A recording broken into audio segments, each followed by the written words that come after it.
Hare Hare, Hare Rama Rama Rama Hare Hare, Hare Krishna Krishna Krishna Hare Hare, Hare Rama Rama Rama Hare Hare, Hare Krishna Krishna Krishna Hare Hare, Hare Rama Rama Rama Hare Hare, Hare Krishna Krishna Krishna Hare Hare, Hare Rama Rama Rama Hare Hare, Hare Krishna Krishna Krishna Hare Hare, Hare Rama Rama Rama Hare Hare, Hare Krishna Krishna Krishna Hare Hare, Hare Rama Rama Rama Hare Hare, Hare Krishna Krishna Krishna Hare Hare, Hare Rama Rama Rama Hare Hare, Hare Krishna Krishna Krishna Hare Hare, Hare Rama Rama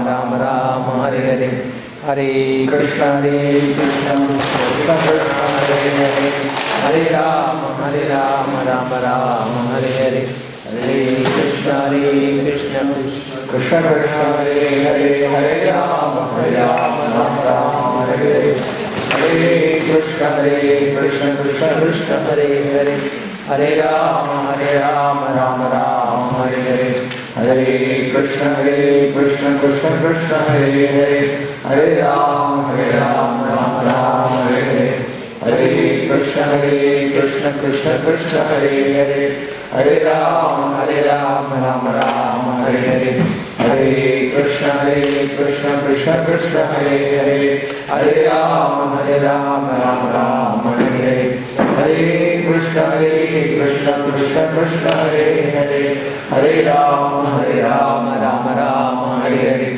Hare Krishna Krishna Krishna Hare Hare, Hare Rama Rama Rama Hare Hare, Hare Krishna Krishna Krishna Hare Hare, Hare Rama Rama Rama Hare Hare, Hare Krishna Krishna Krishna Hare Hare, Hare Rama Rama Rama Hare Hare, Hare Krishna Krishna Krishna Hare Hare, Hare Rama Rama Rama Hare Hare, Hare Krishna Krishna Krishna Hare Hare, Hare Rama Rama Rama Hare Hare, Hare Krishna Krishna Krishna Hare Hare, Hare Rama Rama Rama Hare Hare, Hare Krishna Krishna Krishna Hare Hare, Hare Rama Rama Rama Hare Hare, Hare Krishna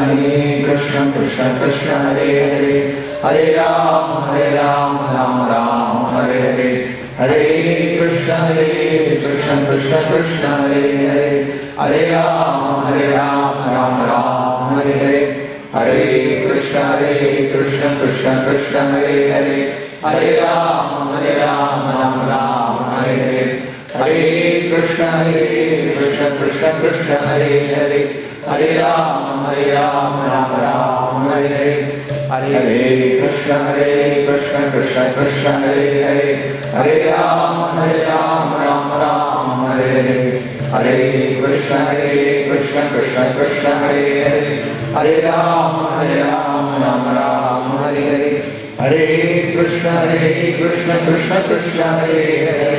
Hare Rama Rama Rama Hare Hare, Hare Krishna Krishna Krishna Hare Hare, Hare Rama Rama Rama Hare Hare, Hare Krishna Krishna Krishna Hare Hare, Hare Rama Rama Rama Hare Hare, Hare Krishna Krishna Krishna Hare Hare, Hare Rama Rama Hare Hare, Hare Krishna Krishna Krishna Hare Hare, Hare Rama Rama Hare Hare, Hare Krishna Krishna Krishna Hare Hare, Hare Rama Rama Hare Hare, Hare Krishna Krishna Krishna Hare Hare, Hare Rama Rama Hare Hare, Hare Krishna Krishna Krishna Hare Hare, Hare Rama Rama Hare Hare, Hare Krishna Krishna Krishna Hare Hare, Hare Rama Rama Hare Hare, Hare Krishna Krishna Krishna Hare Hare, Hare Ram Ram Ram Hare Hare, Hare Krishna Krishna Krishna Hare Hare, Hare Ram Ram Ram Hare Hare, Hare Krishna Krishna Krishna Hare Hare, Hare Ram Ram Ram Hare Hare, Hare Krishna Krishna Krishna Hare Hare, Hare Ram Ram Ram Hare Hare, Hare Krishna Krishna Krishna Hare Hare, Hare Ram Ram Ram Hare Hare, Hare Krishna Krishna Krishna Hare Hare, Hare Ram Ram Ram Hare Hare, Hare Krishna Krishna Krishna Hare Hare, Hare Ram Ram Ram Hare Hare, Hare Krishna Krishna Krishna Hare Hare, Hare Ram Ram Ram Hare Hare, Hare Krishna Krishna Krishna Hare Hare, Hare Ram Ram Ram Hare Hare, Hare Krishna Krishna Krishna Hare Hare, Hare Ram Ram Ram Hare Hare, Hare Krishna Krishna Krishna Hare Hare, Hare Ram Ram Ram Hare Hare, Hare Krishna Krishna Krishna Hare Hare, Hare Ram Ram Ram Hare Hare, Hare Krishna Krishna Krishna Hare Hare, Hare Ram Ram Ram Hare Hare, Hare Krishna Krishna Krishna Hare Hare, Hare Ram Ram Ram Hare Hare, Hare Krishna Krishna Krishna Hare Hare, Hare Ram Ram Ram Hare Hare, Hare Krishna Krishna Krishna Hare Hare, Hare Ram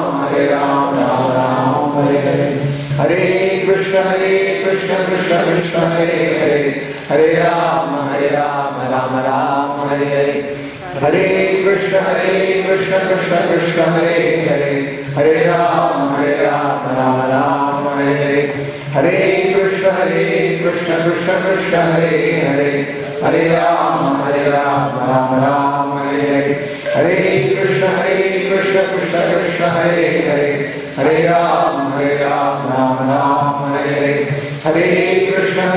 Krishna Krishna Krishna Hare Hare, Hare Ram Ram Ram Hare Hare, Hare Krishna Krishna Krishna Hare Hare, Hare Ram Ram Ram Hare Hare, Hare Krishna Krishna Krishna Hare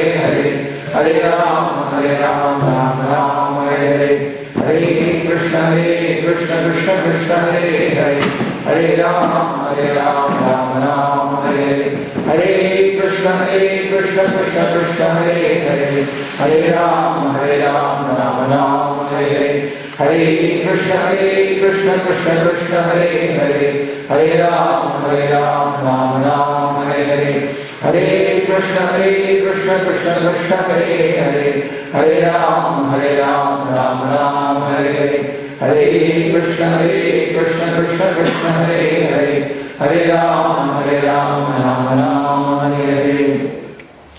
Namo Vishnu Padaya Krishna Prasthaya Bhutale Srimati Bhaktivedanta Swamini Vinamine Namaste Saraswati Devi Gauravani Pracharine Nurvishesha Shunyavadi Paschatya Jagadharine Shri Krishna Chaitanya Prabhu Nityananda Shri Advaita Gadadhara Srivasadi Gaura Bhakta-vrinda Hare Krishna Krishna Krishna Hare Hare, Hare Ram Ram Ram Hare Hare, Hare Krishna Krishna Krishna Hare Hare, Hare Ram Ram Ram Hare Hare, Hare Krishna Krishna Krishna Hare Hare, Hare Ram Ram Ram Hare Hare.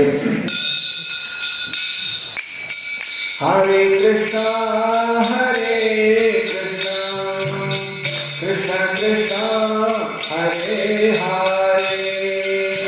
Hare Rama Hare Rama, Rama Rama Hare Hare, Hare Krishna Krishna Krishna Hare Hare, Hare Rama Hare Rama,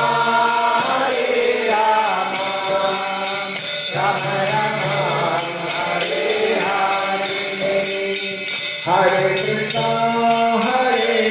Krishna, Krishna Krishna, Hare Hare, Hare Rama, Hare Rama, Rama Rama, Hare Hare, Hare Krishna, Krishna Krishna, Hare Hare, Hare Rama, Rama Rama, Hare Hare, Hare Krishna, Krishna Krishna, Hare Hare, Hare Rama,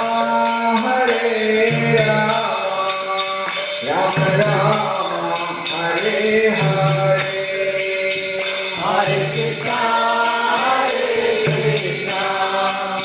Krishna Krishna, Hare Hare, Hare Rama, Rama Rama, Hare Hare, Hare Krishna, Krishna Krishna, Hare Hare, Hare Rama, Rama Rama, Hare Hare, Hare Krishna, Krishna Krishna, Hare Hare, Hare Rama, Rama Rama, Hare Hare, Hare Krishna, Krishna Krishna, Hare Hare, Hare Rama,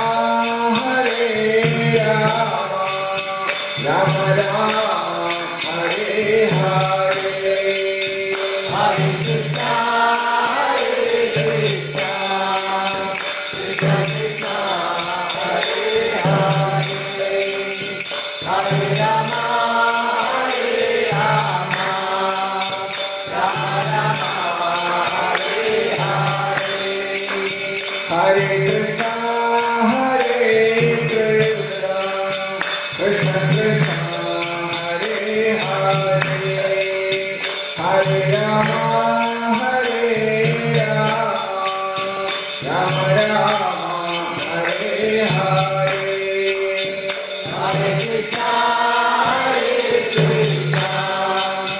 Krishna Krishna, Hare Hare, Hare Rama, Rama Rama, Hare Hare, Hare Krishna, Krishna Krishna, Hare Hare, Hare Rama, Rama Rama, Hare Hare, Hare Krishna, Krishna Krishna, Hare Hare, Hare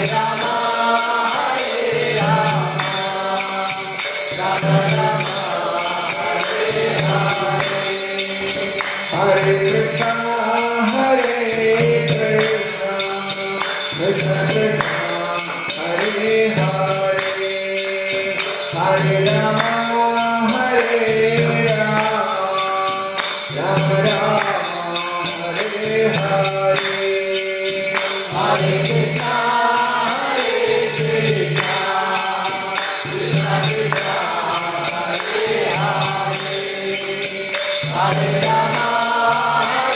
Rama, Rama Rama, Hare Hare, Hare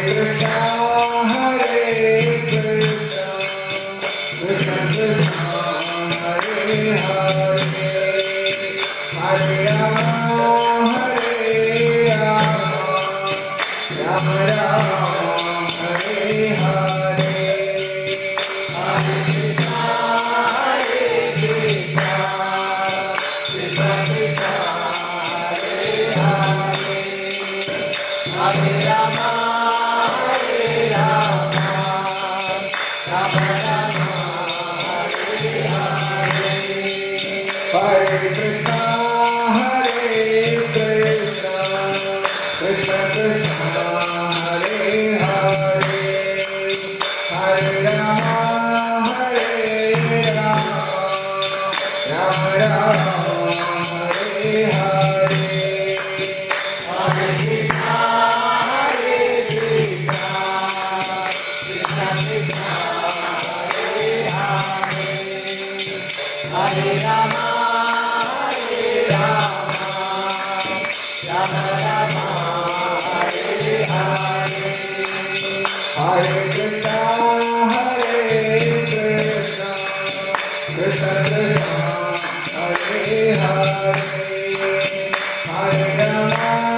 Hare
भक्त सिद्धांत सरस्वती महाराज शील प्रभुपाद की, अनंत कोटि वैष्णव वृंद की, नामाचार्य श्री हरिदास ठाकुर की, प्रेम से हो श्री कृष्ण चैतन्य प्रभु नित्यानंद श्री अद्वैत गदाधर श्रीवासादि गौर भक्त वृंद की, श्री श्री राधा कृष्ण गौ गोविंद श्याम कुंड राधा गिरी गौरधाम की, वृंदावन धाम की, मायापुर धाम की, मधुरवली धाम की, जगन्नाथपुरी धाम की, द्वारकापुरी धाम की, गंगा माई की, यमुना माई की, तुलसी देवी की, भक्ति देवी की, सामवेद भक्त वृंद की, तो प्रणाम।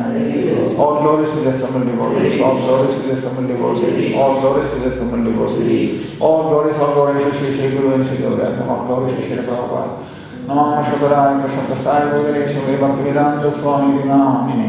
Namaste Saraswati Gauravani Prajarine Navashe Shunyavani Pashadare Shadagini.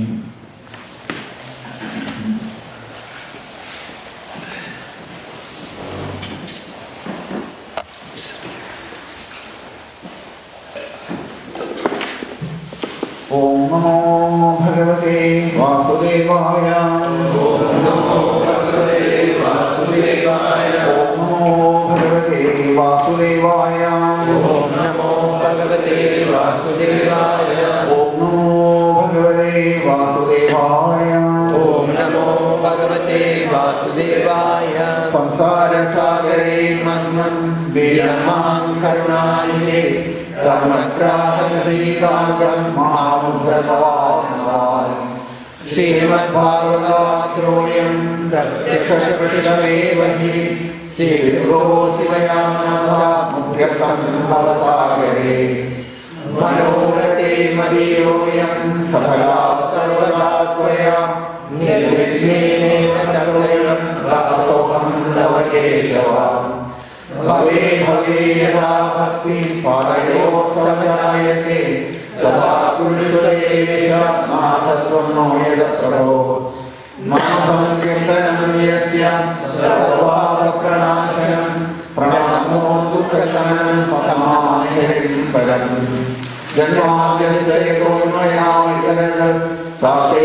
savidyasvaya Ene Brahma Hridaya Adikave Muhyandriya Suraya Tejo Varivanam Yatha Vinimayo Yatratra Sargo Prasha Dhammasena Sada Nirastapuram Satyam Param Dhimahi Dhamma Projita Gaita Votravaramo Mamasaranam Sada Vedyam Vastavam Astravastu Shivadam Bhavatrayom Munanam Srimad Bhagavate Mahaminikrite Kimvavareshwara Satyo Vrindavarudyate Prakriti Shushrushubhi Kalshana निगमकल्पतरोकटिलं फलं शुभमुखामृतद्रवसंयुतं पिबत भागवतं रसमालयं मुहुरहो रसिका भुवि भावुकाः सच्चिदानन्दरूपाय विश्वोत्पत्त्यादिहेतवे तापत्रयविनाशाय श्रीकृष्णाय वयं नमामः। यं प्रव्रजन्तं हनुवेदमवेदकृत्यं दुर्गायनो विरहकातराच्युताव पुत्रेति तन्मययत्तयोगिनेनु तं सर्वभूतहृदयं मुनिमानतोऽस्मि। यस्वानुभावमखिलश्रुतिसारमेकम् अध्यात्मदीपमदितिर्षदां तमोन्दं संसारिणां करुणयामपुराणगुह्यं तं व्याससूर्यमुपयामि गुरुं मुनीनां। नारायणं नमस्कृत्य नरं चैव नरोत्तमं देवीं सरस्वतीं व्यासं ततो जयमुदीरये। कमनीयकिशोरमुग्धमूर्ते कलवेणुमुनिरातदाननिन्दो महवाचि विचन्द्रामुरारे मधुरिणा कनिकाविकाविकावि। नमो विष्णुपदाय कृष्णप्रसाय भूतले श्रीमते भक्तिवेदान्तस्वामिनिधि नामिने। नमस्ते सरस्वतीदेवी गौरवाणी प्रचारिणे निर्विशेषशून्यवादी पाश्चात्यादेशतारिणे। श्रीमद्गुरुचरणारविन्दाभ्यां नमः। वन्दे नन्दव्रजस्तेनं पादरेणुमभीष्टशं यासां हरिकतो गीतं पुराणे भुवनत्रयं गोपीचरणारविन्दप्रमाणवे नमः।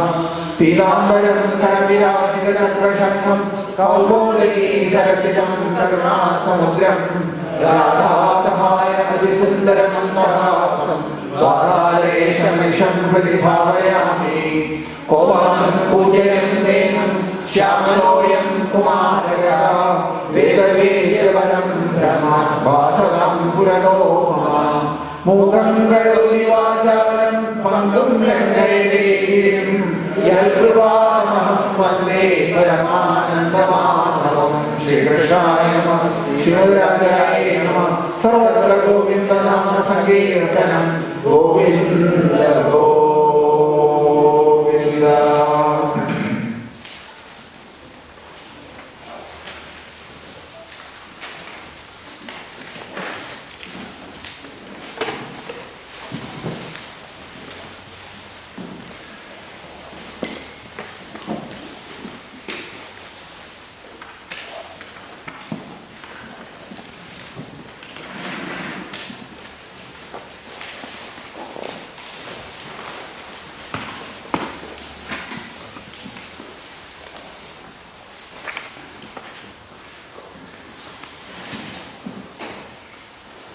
सत्यं वदं सत्यवरं त्रिसत्यं सत्यस्य योनिं हितं च सत्ये सत्यस्य सत्यं हृदसत्यनेत्रं सत्यात्मनं त्वां शरणं प्रपन्नाः।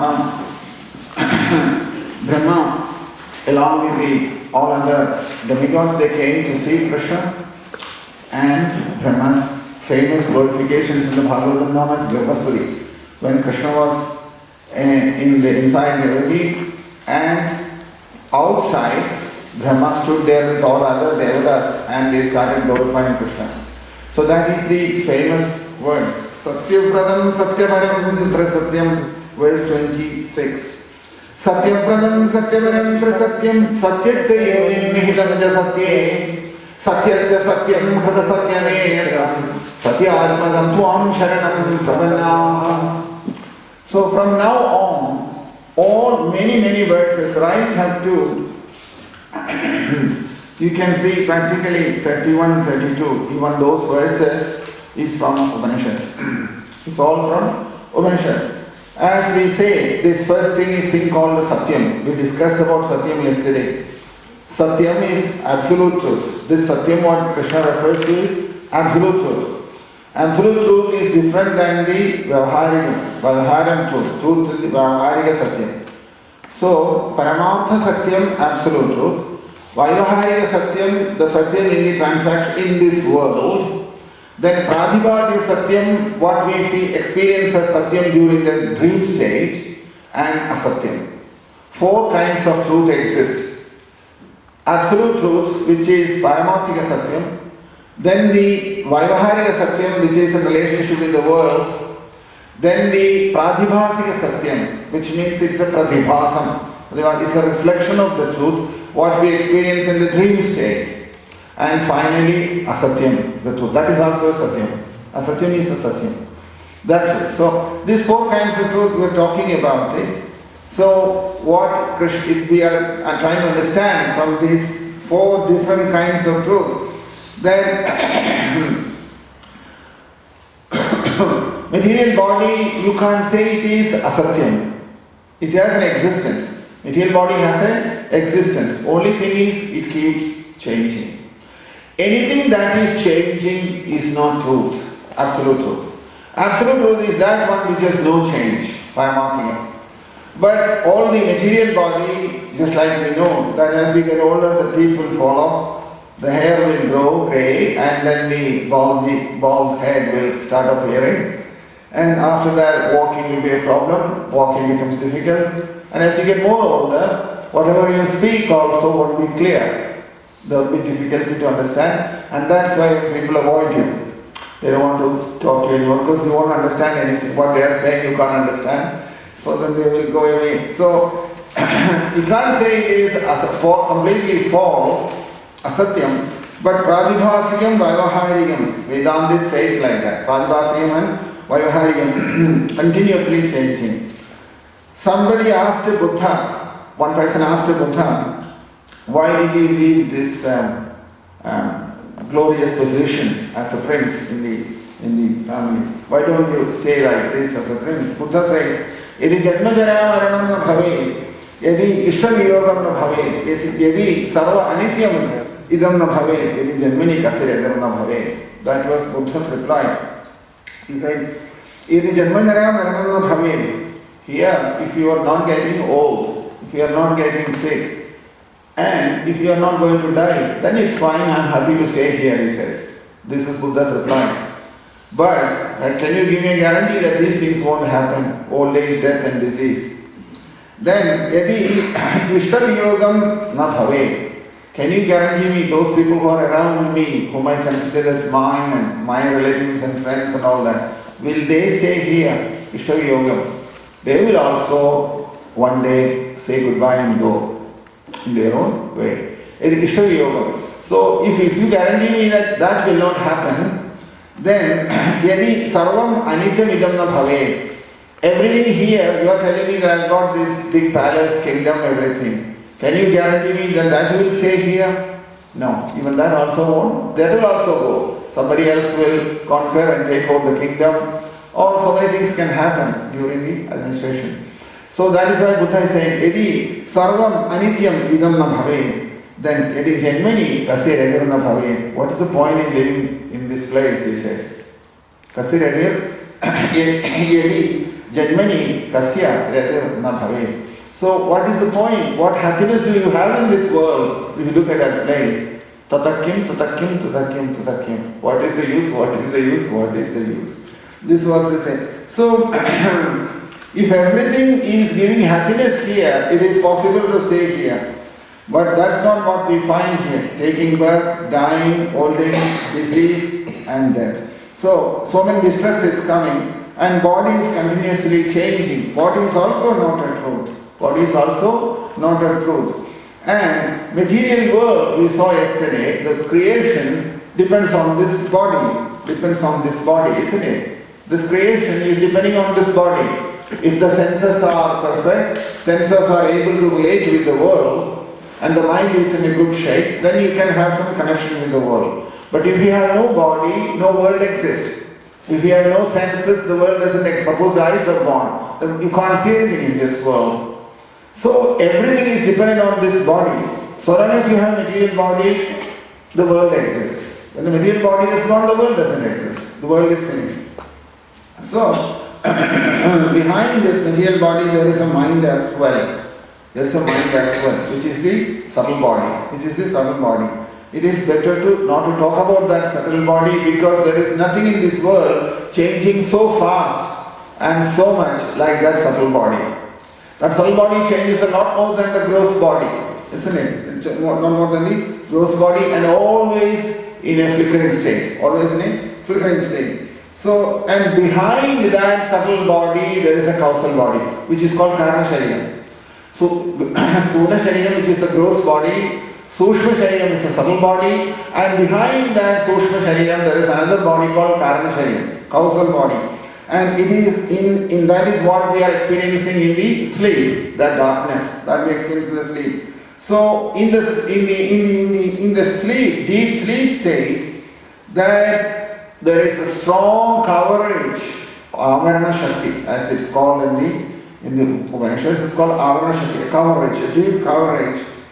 And that covers everything. It blocks the mind, it blocks the body, gross body, and puts the soul into a state. When you come back, you say you had a great time by stopping all this. Practically, we have to remember this all the time, because we are engaged in life thinking that all these things are going to make us happy, isn't it? That's our perception at the moment. How mistaken perception that is, because practically you can see the happiness that you have experienced in the deep sleep was without the body and without the mind. Without the body and without the mind. In other words, it is from this understanding, sages have concluded that it is not by having body and the mind that happiness is, but it is without the body and the mind is the happiness coming from. Happiness is coming from. This high understanding is what is developed into Sannyasa Ashram. We mentioned that before also. Sannyasa has come from Sushupti state. Sushupti is not an ordinary state, it's a very advanced state of spiritual consciousness where one is not affected by the body or by the mind, and that helps that person to understand that happiness or bliss, what is referred to, is in the Sushupti state, is in the Sushupti state. So you can see small babies, they sleep 20 hours, isn't it? 18-20 hours. And as they grow older and older, the time of number hours of sleep also comes down. And when you get very old, you don't sleep at all practically. It's only a half dream, half sleep state. Half dream, half sleep state. And so that body, causal body, that is also changing. That's also changing. And that's also changing. So all three of them, Sthulam, Sushmam, Karanam, all three bodies has got what is in Shastram called as Trasam. Trasam means that expanding and contracting. Expanding, contracting. Gross, even gross body you can see when you get older how it contracts. It becomes very smaller, isn't it? Much smaller. Whereas in the youth it is big, eats a lot, makes a lot of noise in this world. But as it gets older, it shrinks. Everything shrinks. Including the gross body shrinks. But more than the gross body, it is the subtle body and the causal body that expands and shrinks a lot more than that. So from there you can understand none of them is truth. None of them is truth. So after rejecting all these things, rejecting this world which is changing, rejecting this body which is changing, rejecting this mind which is changing, rejecting the causal body also which is changing, something which you cannot reject or you cannot accept, that says continuously in all time, witnessing everything, that pure consciousness or knowledge or the awareness or bodham, which has no change at all, something remains back. And that is neither this body, nor the mind, nor the intelligence, nor the false ego. And you cannot, if you reject everything, what that remains, and that is there at that time, even this coverage, what you experience in the deep sleep, that also doesn't exist. So that thing is what is referred to as Krishna. That is Krishna. That is Krishna or the soul. So, and that is in different names in Upanishads and Puranam. You will see under different names it is addressed. Prajna is in one place, and never Nitya Sarvagadaha. Sarva, in Bhagavad Gita you will see this verse, Nityam Sarvagada Sthanu Achaloyam Sanatana. Nityam, he is eternal. He is eternal. Sarvagada, he is present everywhere. He can be everywhere. Sthanu, he is He doesn't get shaken. He doesn't get shaken by anything. He's always steady. Nityam sarvagadasthano achaloyam sanatana. Achaloyam. Achala means he has no chala. Chala means there is no movement at all in him. So steady he is, sanatana, eternal also he is. At no time he has any change.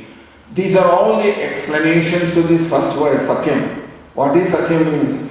Jagrat, Swapnam, Sushupti, three states, he is there, he is present there. Past, present and future, he is there. Yadi, Trishubhihi, Avasthabhihi, Vibhajarihi, Satyam. This is how Satyam is defined. Yadi, Trishubhihi, Avasthabhihi, Vibhajarihi, Satyam. That means in all the three states, Jagrat, Swapnam, Sushupti, and all past, present and future, without any changes, in all the avasthas, without any changes, what remains is Satyam. All the three states exist. So, Jagrat, Swapnam, Sushupti, past, present and future, in all these states, without undergoing any change, what remains is Satyam. What remains is Satyam. And that is the soul. That is Krishna's Swarupam. Krishna's Swarupam. So, and that is also Bhagavan, whichever way we want to address that. So, Satyam means what doesn't change, what never changes. At the same time, although that Satyam doesn't change, it makes everything else to change. That is also its ability. It can make others to change. You can see even the false ego changes, isn't it? When we get pushed, distressed, very much our false ego comes down. When everything goes very well, false ego hits the roof, isn't it? So that is the nature of this false ego. Even that changes. When that doesn't, stay steady. So whatever we may say, if you keep everything out, and what that remains, that is the soul. That is the soul. That is Krishna's form. That is Krishna's form. That is Krishna's real form. Worshipable form in the deity form is one form. But real Krishna's form, from where everything has come, it is that form. That is Krishna. If you look into Srimad Bhagavatam, in the 11th canto, you will see there, in the 3rd chapter, there is a verse there when Navayogis were discussing with King Nimi. They say there that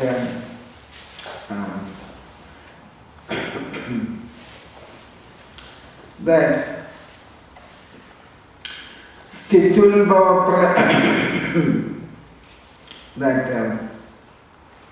Stitul Bhava Pralaya Durahe Durasyam Yal Swapna Jagara Sushuttisho Sarbahischam Dehendriyasu Hridayani Charandiyena Sanjeevidani Tadavehi Param Narendra Sthithir Bhava Pralaya Hedura Hedurasya, verse 35, Vipalayana Mahashi's first verse.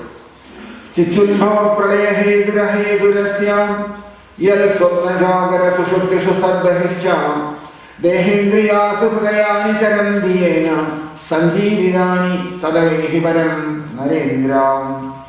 Vipalayana Maharshi says to King Nimi, my dear king, that Sthiti, Udbhavam, Pralayam, all three. That means creation, sustenance and dissolution.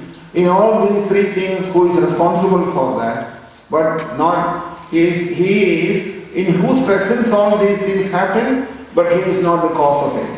That's how it is. He is not the cause. He doesn't do it himself. In his presence, everything happens. But know that that is the truth. That is the Upanishad's conclusion. Know that that is the truth. From whom everything is coming, in whom everything is living, and in whom everything finally disappears. Janmadhyasya yadaha. That statement in the Bhagavatam, the first word. Janmadhyasya yadaha. That is Krishna. That is Krishna. Then, yes, Swapna Jagara Sushuptishu Sadbahischam. And in Swapnam, Jagrat, Swapnam, Sushupti, in all these three states, and after that three states, the fourth state also, who is still present there, That's him. That is him. And know that that is Krishna. Know that that is Krishna. What else? Dehendriya Sukhdaya Charandenam. One who grows body, mind, intelligence, or subtle body, all of them comes into action by whose presence? Dehendriya Sukhdaya Charandenam. It keeps functioning in everyone, isn't it? The mind is functioning, intelligence is functioning, and the senses are functioning, prana is functioning, everything functions of all the whole body, gross body also, all that functioning due to his presence. Know that as Krishna. Know that as Krishna. This is the definition of Krishna by Vipalayana Maharshi. He is that in the 11th canto, in the 3rd chapter. He mentions that in the 3rd chapter. So you can see how Krishna is with Krishna Swarupa. People ask, what is Krishna? This is the answer. Just not to say that, oh, he is in a manner standing there, that is Krishna. He is Krishna, no doubt. But Krishna's proper definition is this. That Stityudbhava Pralaya Hedurahyam, that in whom everyone has come out from, and in whom everybody is living, that consciousness, awareness, and in whom everything eventually gets dissolved. That's it. In these 3 states, Jagrat, Swapnam and Sushupti, and in the 4th state also, which is Samadhi, one who goes through all these states but unchanged by everything, that's him. Gross body, mind, intelligence, false ego, senses, prana, everything is functioning in whose presence? That's him. If you give this definition, it satisfies everyone. Isn't it? Otherwise, if you simply say to everybody, Krishna is just, oh Krishna, we got Krishna in our temple. In your temple also you got Krishna. Where is no Krishna anywhere else? If you present it like that, that causes little difficulty to people to accept that. But Krishna's proper definition is like this. In all living entity, you see, Krishna, they are not excluded anyone in this creation. Everybody. Krishna is present in everyone as the soul. So, know that, he says. So, you can see, Yal Swapna Jagara Sushuptishu. Krishna's position is like that. In Jagrat state, the body is there, the mind is there, I am there, he is there. In other words, Krishna is there. In the dream state, body is gone, mind is there, I am there. Krishna's form is there. In the deep sleep, body is gone, mind is gone, Krishna is there still.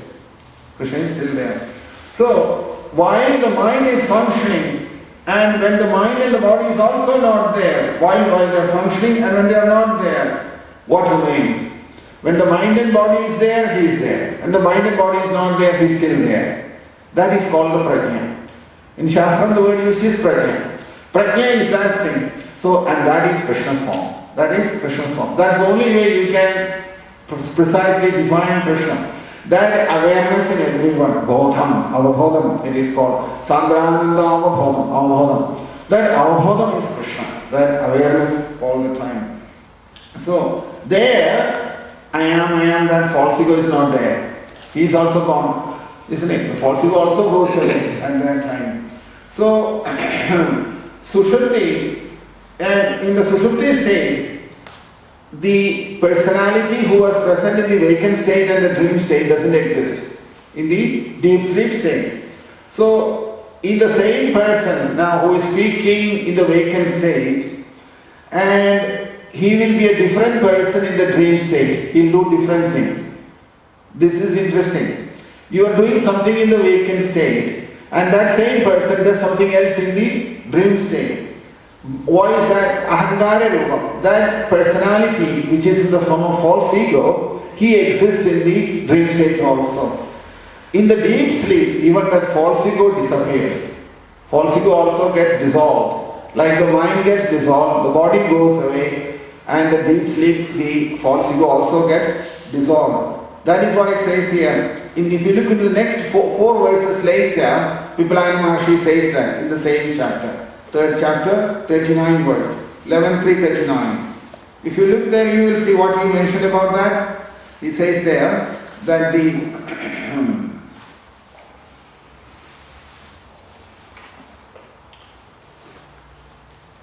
Andeshu veshishu tarushvaminischideshu prano hi jivam bhadhavati tatra tatra sanne idindriyagane hamija prasupte kudasthamashayamadi tadanuspradhirnaha. Andeshu veshishu tarushvaminischideshu prano hi jivam bhadhavati tatra tatra sanne idindriyagane hamija prasupte kudasthamashayamadi tadanuspradhirnaha. What does he say? Andeshu, Veshu, Tarushu, Avinishchideshu. 4 kinds of bodies comes to this world. Andam, Andajam, Jarajam, Udbijam, Svedajam. In different ways. From eggs, birth happens. Isn't it? From the sweat, certain living entities happen.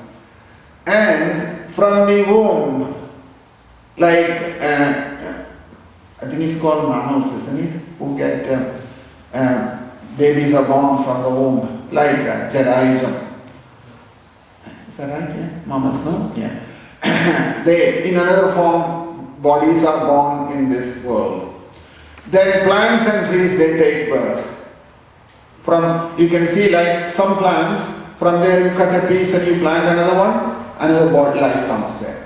So all living entities falls into one of these 4 categories. Andajam, Jarajam, Udbijam, Svedajam. All living entities takes birth in one form or the other. But these 4 kinds of we keep shifting into, we change our style of birth also all the time. Not that every time we have to come from the womb of a mother.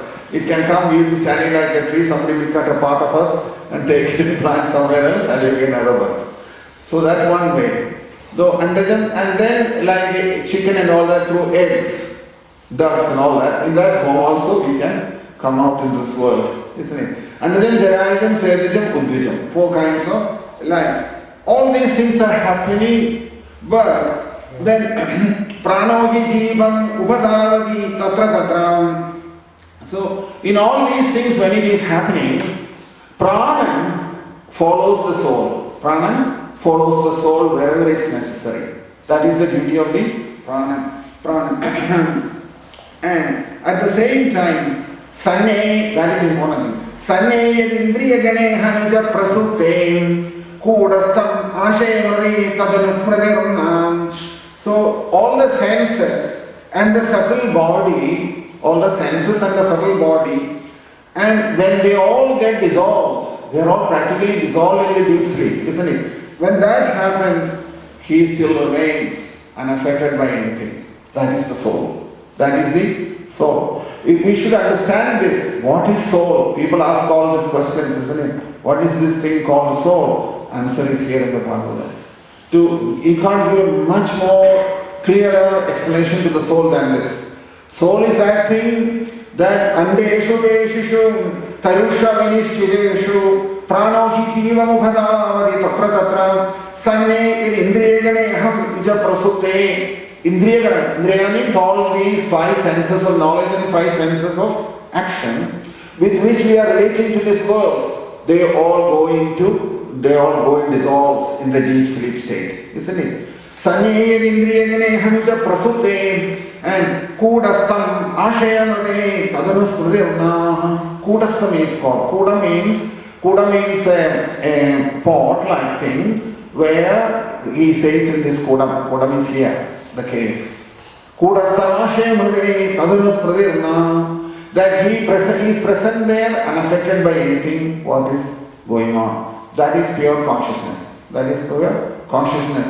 That is present like that. So here you can see that in all these things, when even the false ego, what we have, due to which we have become jiva, due to the presence of the false ego we have become jiva, even that one goes and dissolves in that Sushupti state. And then what remains still, that is Krishna. What remains still, that is Krishna. So what actually manifests in the deep sleep state, that is Krishna. What actually manifests in the deep sleep state is Krishna. So, in other words, Krishna is always remains as unchanging nature. He never changes. He doesn't have any changes. Always stays in the form of 2 things. Avabodham is always awareness. That is the main thing. Krishna's special definition of Krishna is awareness. Always aware of everything what goes on in this whole creation. Full of awareness and rasa swarupam. Rasam, Krishna is rasa. Raso vai saha. That rasam is coming from him, isn't it? Rasa means what? Bhakti, prem, sneham, shanti. These are all qualities of the different rasas, isn't it? It is from that rasas, what we call as the mellows in bhakti has come about. Shantam Dasyam Sakhyam Vatsalyam Madhuryam. They are all rasas, isn't it? The source of all that rasa is Krishna. That is Krishna's one nature. Other nature is awareness. You see, when you look at all these things, you can see Satya Chitta Anandam, which is Sachidanandam, which is the soul, isn't it? So, from Chit Shakti came Avbodham, isn't it? From Chit Shakti, the awareness has come from the Chit potency. Satya Chitta Anandam. From Chitta came the Avbodham awareness. From bliss, Anandam, came all the rasas.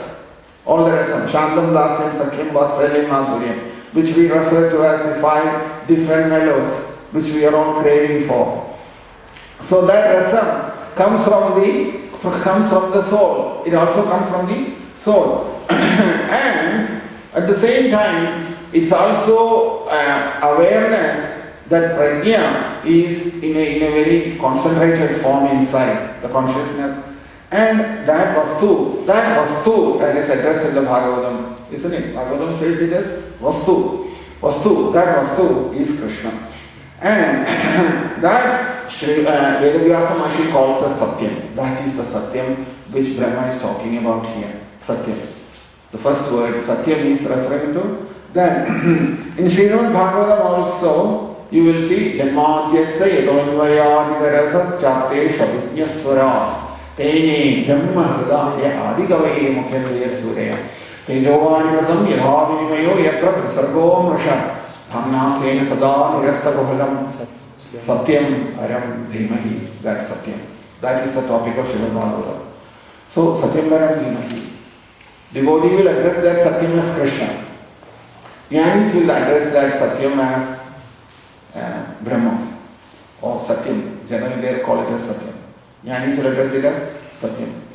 And here, that is the nature of Krishna or Brahma or Bhagavad Swarupam.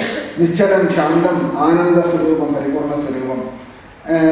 And that Satyam takes form. And comes. Different forms. Malsyam, Kurmam, Varaham, Simham, Vamanamurti. All are different forms of that Satyam. Some people give the example that just like water when it freezes, it becomes ice. Isn't it?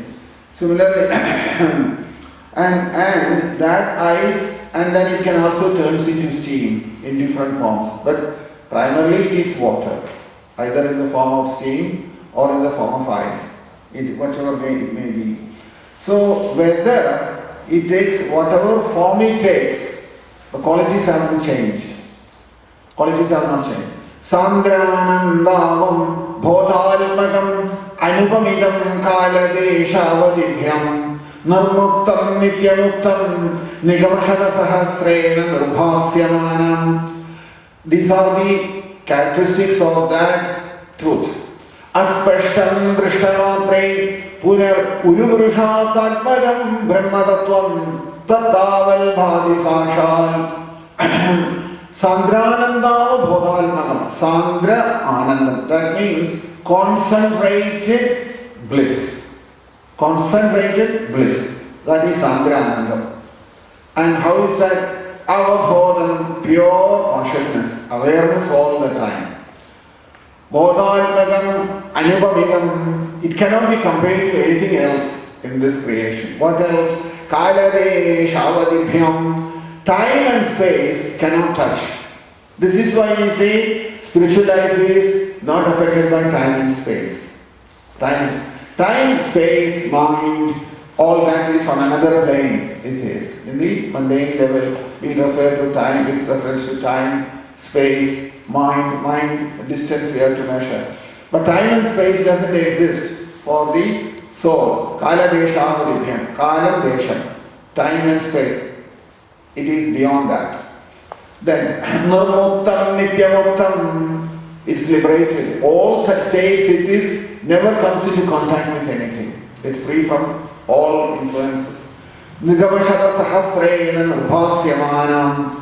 Thousands of suns, when they appear, that kind of effulgence is present in him. That is how effulgent he is, the soul. Nirpasyamanam aspashtam drashtamatre.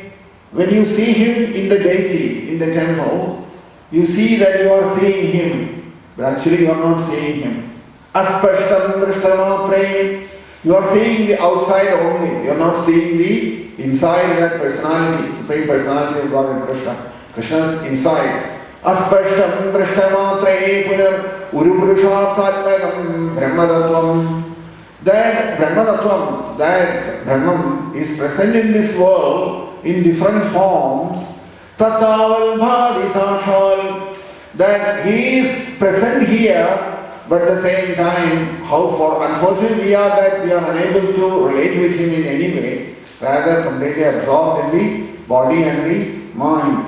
So therefore, it says here that when you experience that Sandrananda, when that you experience a happiness or prem or love, attachment for him, and that cannot be compared with anything else. Anupamitam it is. It cannot be compared with. You cannot say it is in a particular way. It is like that. You cannot compare with anybody.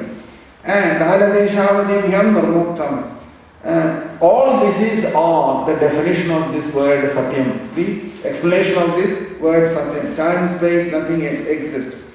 And everything what you capture with the mind, everything, whatever, this is why we must keep on repeating this again and again. Otherwise we won't come out of the grip of the mind. Mind can only one power, that it will try to measure things. That is the nature of the mind. Anything which it can grasp within its capacity, that means it should have time and space. Only then the mind has any capacity to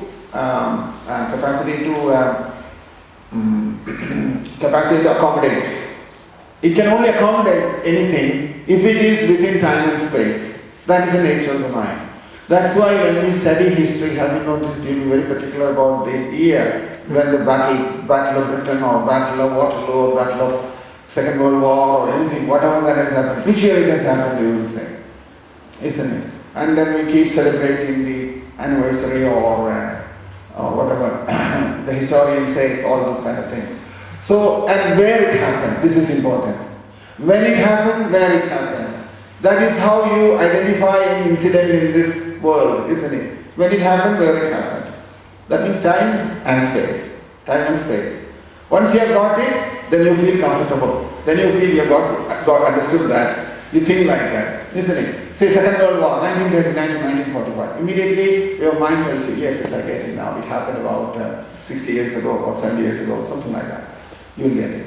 Some feeling, some comfort you feel at that time. Means you got it, you feel. That is the technique of the mind. Mind plays this game. Mind makes us feel, oh, so you understood Second World War, although you're not born at that time. Still you feel that, oh, I got it now. I just 5 years before I was born, or 10 years before I was born, like that. So why is it like that? Because the mind puts you in that way, it has trained you to think. Anything, if it is under mind's control or mind's measuring capacity, then it is truth for us now. That's why we insist on the time and space. But this particular vastu cannot be brought under time and space. That's the problem. That's why that is satyam. And mind, because it can only measure and experience anything within the span of time and space, mind cannot touch the soul.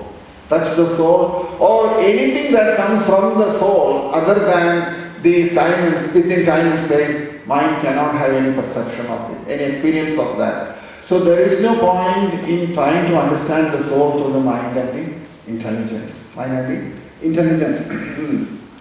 We are all stuck in this, caught up in this, mind and time and space, isn't it? Once you don't have a mind, where is time and space then? Where is time and space then? So it is the same thing when we stand in front of the deity, friend of Gokulananda, and says to him, there also, Gokulananda is also no time and space. But we have brought him to time and space in the form of a deity and in a particular place. And at a particular, we say, oh, it's the 40th anniversary of the installation of Radha Gokul. It means that Gokulananda came only 40 years ago before. This is the misunderstanding sometimes, that people think they don't see the other side of Krishna. It is only Krishna who exists in the whole creation. And he, as he himself says in the Bhagavatam, that I was the only person here who was in the beginning. At the end also, it will only be me here. If at the beginning it is only him, and in the end also it's only him, only he can be in the middle as well. There can't be anything else. That is the conclusion of Vedanta. Vedanta is like that. Ahameva sameva angre nanyajit sadasat param paschad aham yaderacha yogashashyata sosmyaham. So, time and space does not interfere in Krishna. It cannot interfere with Krishna. We put all this time and space on Krishna because we are on the middle platform. Therefore we need it. We need the 40th anniversary, 41st anniversary, all kinds of anniversaries, installations, this, that, everything. But for Krishna, what installation, what anniversary for him? We need it. Why? Because we have this thing called mind inside. Mind won't be, otherwise we keep questioning you. Why you have not done this? Why not done that? So that's where, so therefore, strictly when we start seeing Krishna, name and form goes away. Immediately, name and form goes away. Although he is there present in front of him in the form, inside us, if this understanding comes, the name and form of all living entities in this world will also disappear. So, what the Upanishads are talking about as Brahman, and that Brahman will appear inside our own heart. So, when we see Krishna's form outside, inside you will experience the bliss of the realization of Brahman. Brahman realization will happen. How will we understand? When you see Jnanis, you will realize this. Jnanis have got that capacity because they are liberated souls. When you see them, even though they appear in front of you in a particular form, the experience what you get when you see them is not based on that form. This is the most important thing. When you see a realized soul, self-realized soul, in his presence, it is not the form that has its effect on you. It is that realization and Buddhi in him that will have its impact on us. And in externally, they are still in some body, they still exist. But inside, they are Sandranandava inside. Outwardly, they appear to you as though in that gross body, whatever they have got, sometimes that gross body may not be in a very good shape either. But in spite of that, inside that realization, Sandra Ananda Avabodham, inside, they are situated in that. They are not situated in that body. So, that experience, what you have from in their association, in their presence, that is known in the Shastra as Nirvikalpam. Nirvikalpam means there is no Vikalpam from them. Very Vikalpam from them. There is no Vikalpam. Why? Vikalpam means what? Chittavritti. There is no Chittavritti in them. Chittavritti has gone away for them. They are always situated in the platform of the soul. Because they are like that, in their association, what happens to us, we feel peaceful. We feel peaceful. Have you noticed? In the association of great personalities, if you go and sit next to them, simply by sitting there, your Chittavritti also stops because of the influence of their realized state. Nirvikalpa sthiti, as it is called. So, Anipavidam Kadadesha Avadibhyam Nirmuktam Nityamuktam Nigamashada Sahasrena Nirpasyamanam. And thousands of Upanishad statements are struggling hard to explain that state. to explain that state, and they are finding it difficult. That state, it cannot be spoken of even by words. Then, Drishtamatre Punarupurushatmatmagam. So, Drishtamatre Punarupurushatmatmagam Brahmadatvam. That to see Krishna in this way is very, very difficult. Very, very difficult for all of us. So, because as soon as you see Krishna properly, what will happen? The false ego will completely go from inside. Straight away false ego will disappear. And including our every sadhana, all the sadhana what we do, all our effort, all our meditations, everything, including the intelligence will disappear at that moment. It will go beyond. So, the problem thing is, this is why, if you know that we don't have the eyes to see Krishna properly. We don't have the eyes to see Krishna properly. What we see as deity in the temple is what this gross eyes is seeing. Krishna's real identity is not revealed by these gross eyes, isn't it? The gross eyes don't reveal Krishna's proper identity. What it identifies to us, what it shows to us, is only that external form and whatever decorations we have done on that form. The yellow garment, the flowers and the crown and the jewelry, plastic things, whatever we have put on, all that, that's what we are seeing. And we are seeing Krishna. We have not seen Krishna. Seeing Krishna means like Upalana Maharshi has seen Krishna. In that way, that pure consciousness. So therefore, what we say is, so everybody goes to the temple. Sometimes you can see devotees, they go to the temple, and when they get there, close the eyes. In front of the deity, they'll close the eyes. They're trying to meditate that form inside. Isn't it? Some devotees do. They try to meditate that form inside. And they're trying to see Krishna by closing the eyes, by opening the eyes in every way, by taking a lot of photos and taking it home. These are all, the mind is pushing from inside to see Krishna somehow. This is what it is, where it's coming from. As long as you get the photo and put it on the website, our job is over, isn't it? So this is how gross we are. And there's nothing we can do about it. This is the way we are seeing, we also say we are seeing Krishna. What are we seeing Krishna? Where are we seeing Krishna? We are just happy that at least some form is there, it looks very nice when we say. This is how we are seeing Krishna, isn't it? So, seeing Krishna is not easy. Therefore, what is said is that only thing you can do, we can't see you, but you can see us. Krishna can see us, we can't see him. So, when we go in front of the deity, what actually is happening is, we are exposing ourselves to Krishna so Krishna can see us. And that's why it's called darshan. In darshan, what is happening is we are not going seeing Krishna. We are going in front of Krishna so Krishna can see us. That Krishna can see us otherwise also. But to facilitate our mind and to facilitate our thinking, a form is there and we go in front of that form. Krishna is present inside here. I don't have to go to the temple to show my form to him. He knows inside, outside, everything. What goes on everywhere, in all time, space, everywhere. So where is the question of darshanam? Darshanam is not for us, but because the mind is limited, and mind has got this limited capacity, and we only know through the mind we can understand Krishna, we go there and present ourselves, and then we come back and say, well, I've seen Krishna, I've seen all the 5 different dresses what he was wearing. Yes, you've only seen the dress, you're not seeing him still. And you're only seeing the dress. And also we try to relate with him in different ways. We think if we get the photo, we have got him, isn't it?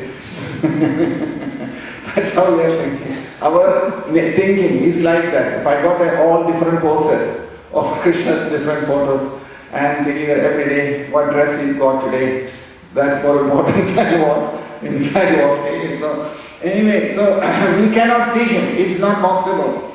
And for us, Krishna's real identity is not important. What we are seeing at that place, you see us. That is a prayer to Krishna. I come, you please see us. What we are like this.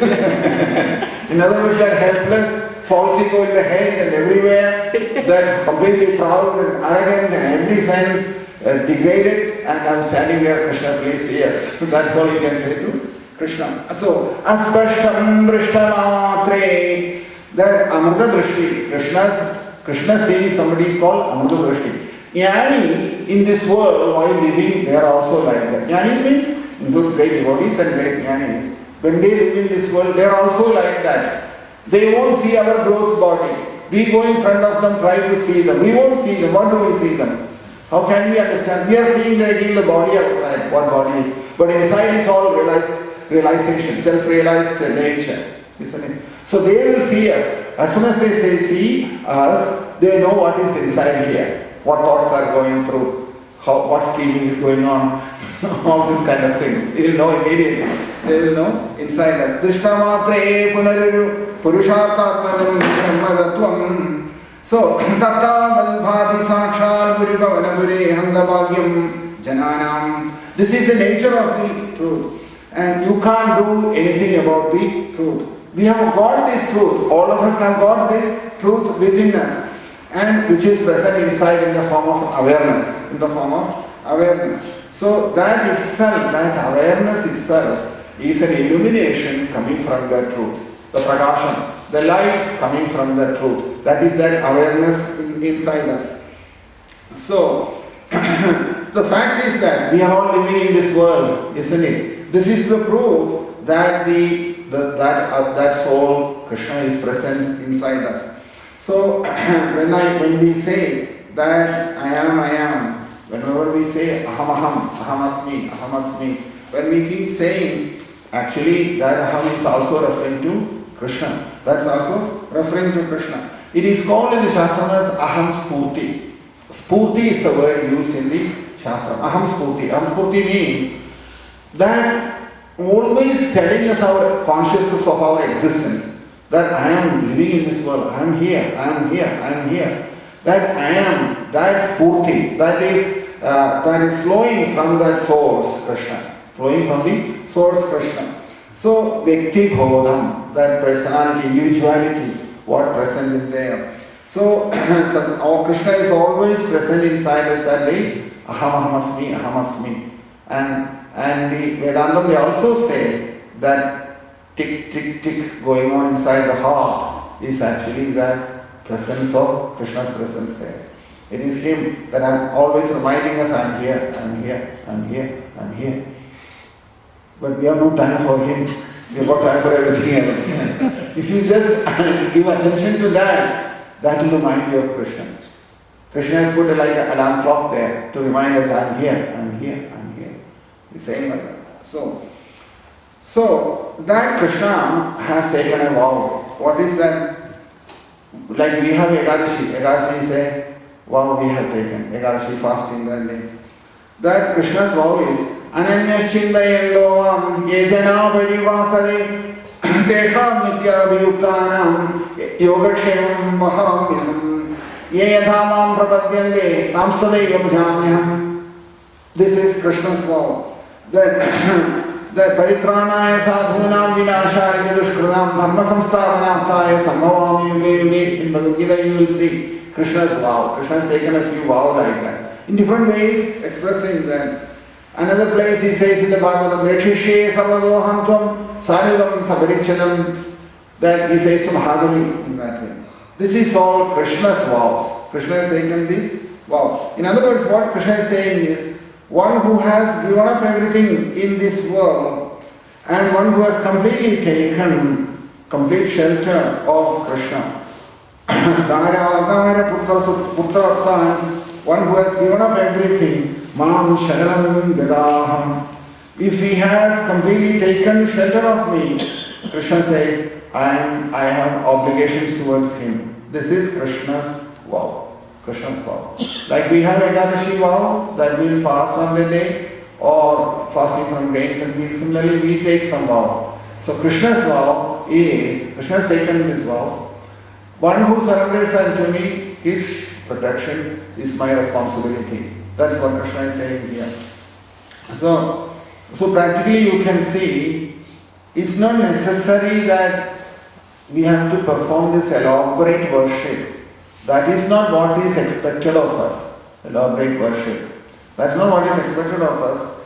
Because if we surrender ourselves to Krishna, then protection is Krishna's responsibility. And that is what Krishna is saying, that is the vow I have taken. Sometimes we think, misunderstand like this, that we have to offer a lot to Krishna and to please Krishna. The more we offer to Krishna, the more Krishna gets pleased. No, it's not like that. What happens is, if you surrender to Krishna, Krishna feels that he has to protect us. That is the real relationship with Krishna. And Abhayam, and Krishna has taken this Abhayam Sarvabhudebhyam Dadami Edad Pratam Mama. This is a famous statement from Ramachandra. Ramachandra gave this statement. Abhayam Sarvabhudebhyam Dadami Edad Pratam Mama. You know this where it comes from. It comes from Vibhishana surrender to Ramachandra. It is a famous part of Ramayana. In Ramanuja Sampradayam, Vibhishana Sharanagati is the most illuminating, spiritually enlivening topic. Vibhishana surrender to Ramachandra. That's a famous surrender. Nobody else has surrendered like that. It's also important for us to understand that Vibhishana, when he left, before he left Ravana, he told Ravana, don't do all these things, what you are doing now. Take Siddhadevi back to Ramachandra and apologize to him and surrender to him. He will protect you. Ravana was in no mood to hear anything. He says, I don't want anybody's protection, he said. If you want, you can have it. I don't need it, he said. That was Ravana's answer. So a lot of conversation happened in Valmiki Ramayana. You will see conversation between Vibhishana and Ravana. That Vibhishana is trying to advise him the right thing to do, dharmam, and also trying to bring some sense to Ravana. Ravana didn't have any of that. Eventually Ravana told him that if it is like that, you may as well go from here. I don't want to see you here, he said.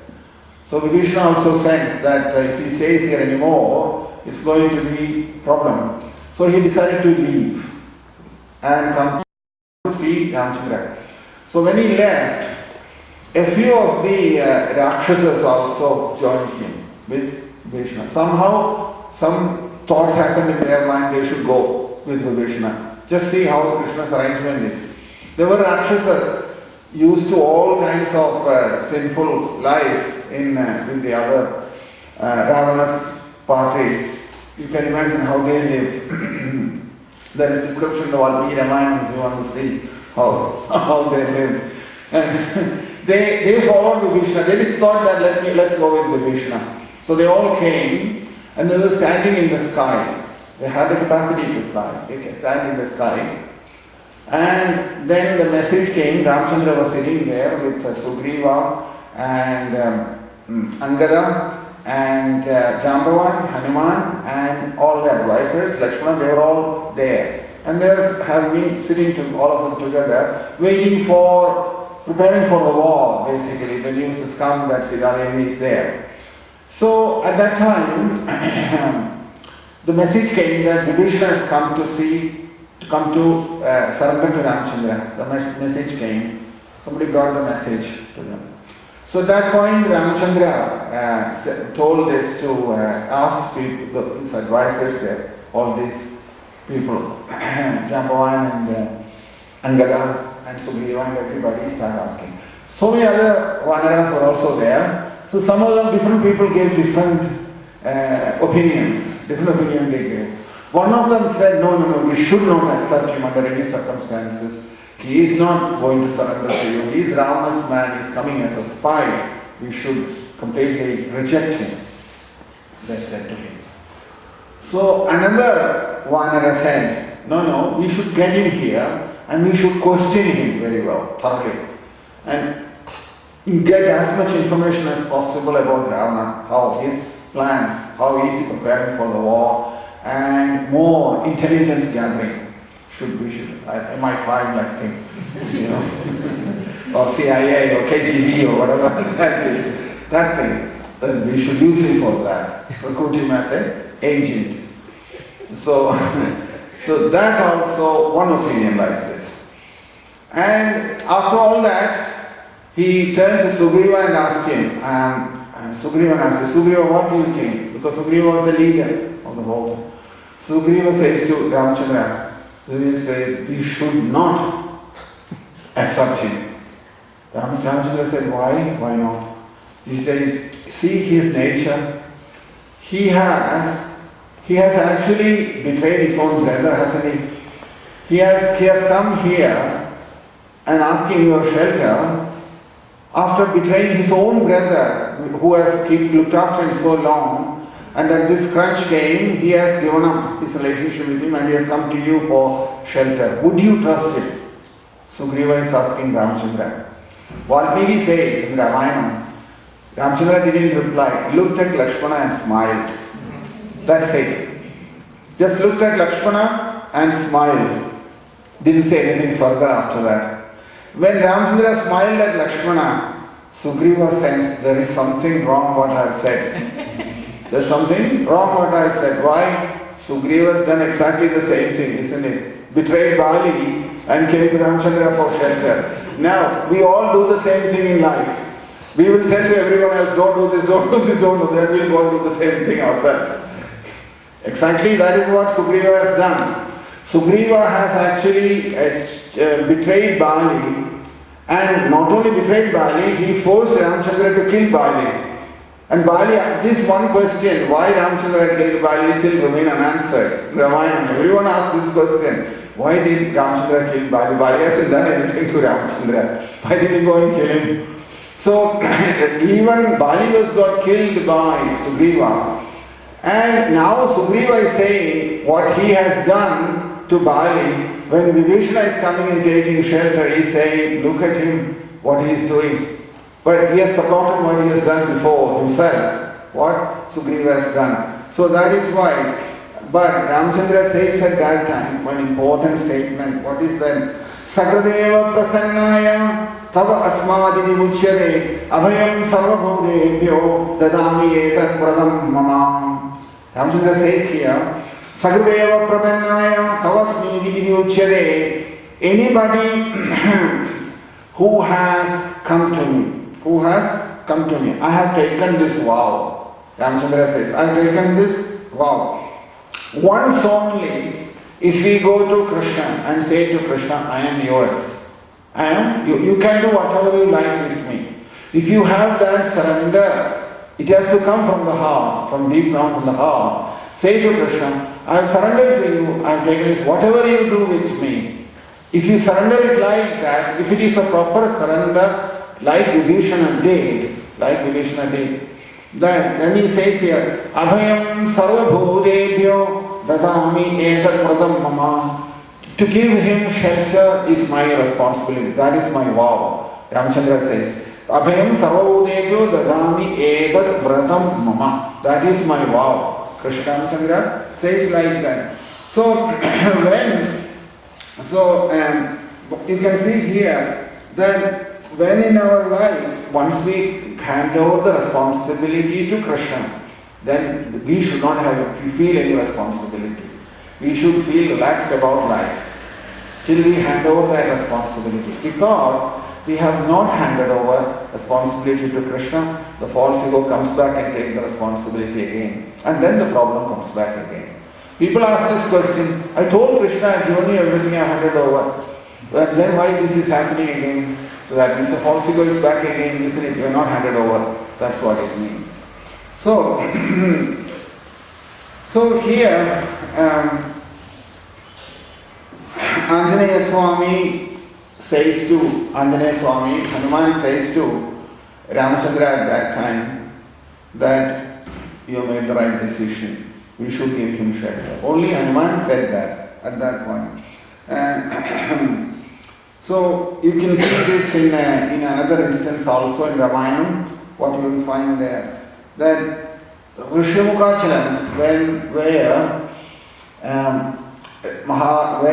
Sugriva was hiding from fighting of Bali, he was saying Rishyamukhachalam. And at that time, Sugriva and his ministers, Hanuman was his chief minister. Sugriva's chief minister. So somebody had to go and make a relationship with Ramchandra and Lakshmana. So they selected Hanuman to do that, to go to Ramchandra to speak, because Hanuman was known for his intelligence and capacity to do such things. So they sent Hanuman to Ramchandra. Hanuman came to see Ramchandra and Lakshmana. They saw him.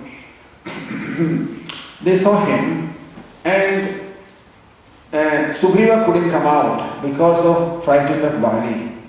So Ramachandra and Lakshmana said, that is no problem, we will go there to see him. We'll go there to see him. And it's a long way. They have to cross a lot of mountains and everything at that time. There was no motorway, nothing like we have today. So they have to go. So at that time. So Ramachandra and Lakshmana says to Hanuman, how do we go? Hanuman said that I will take you both of them and keep them on my shoulders. One side Ramchandra and one side Lakshmana, sitting on either side of Hanuman. So normally Ramchandra and Lakshmana, they would have normally mothers will carry on their hips, isn't it? In similar way he could have carried them, but he didn't. Rather he kept them on the shoulder. When asked about that, Hanuman says, if I take you on my shoulders, then to show the way it's your responsibility, not my problem, he says. You are sitting there on the top. So show me the way and I will go along there. And you know the way better than me, Hanuman says to Ramchandra. So similarly, for us also, so long as we hand over ourselves to Krishna or to Ramchandra, whichever way we want to do, the responsibility remains till we have handed over it to Krishna. Once you have handed over responsibility, Krishna's responsibility. Whatever happens in life after that, that is not our problem. It's not our mistake. It is Krishna's decision. Anything can happen in life, isn't it? Anything can happen. You can no control on anything in this world. Body problems, mental problems, and problems with other things, family problems, separation from the other members in the family. Any kind of danger in this life. If you have properly taken Krishna's shelter, and after that if anything is going wrong in our life, wrong in the sense that more difficulty and distress is coming, you can take it that is Krishna's decision that it should come. And Krishna is sending some strong messages through that, as we discussed yesterday.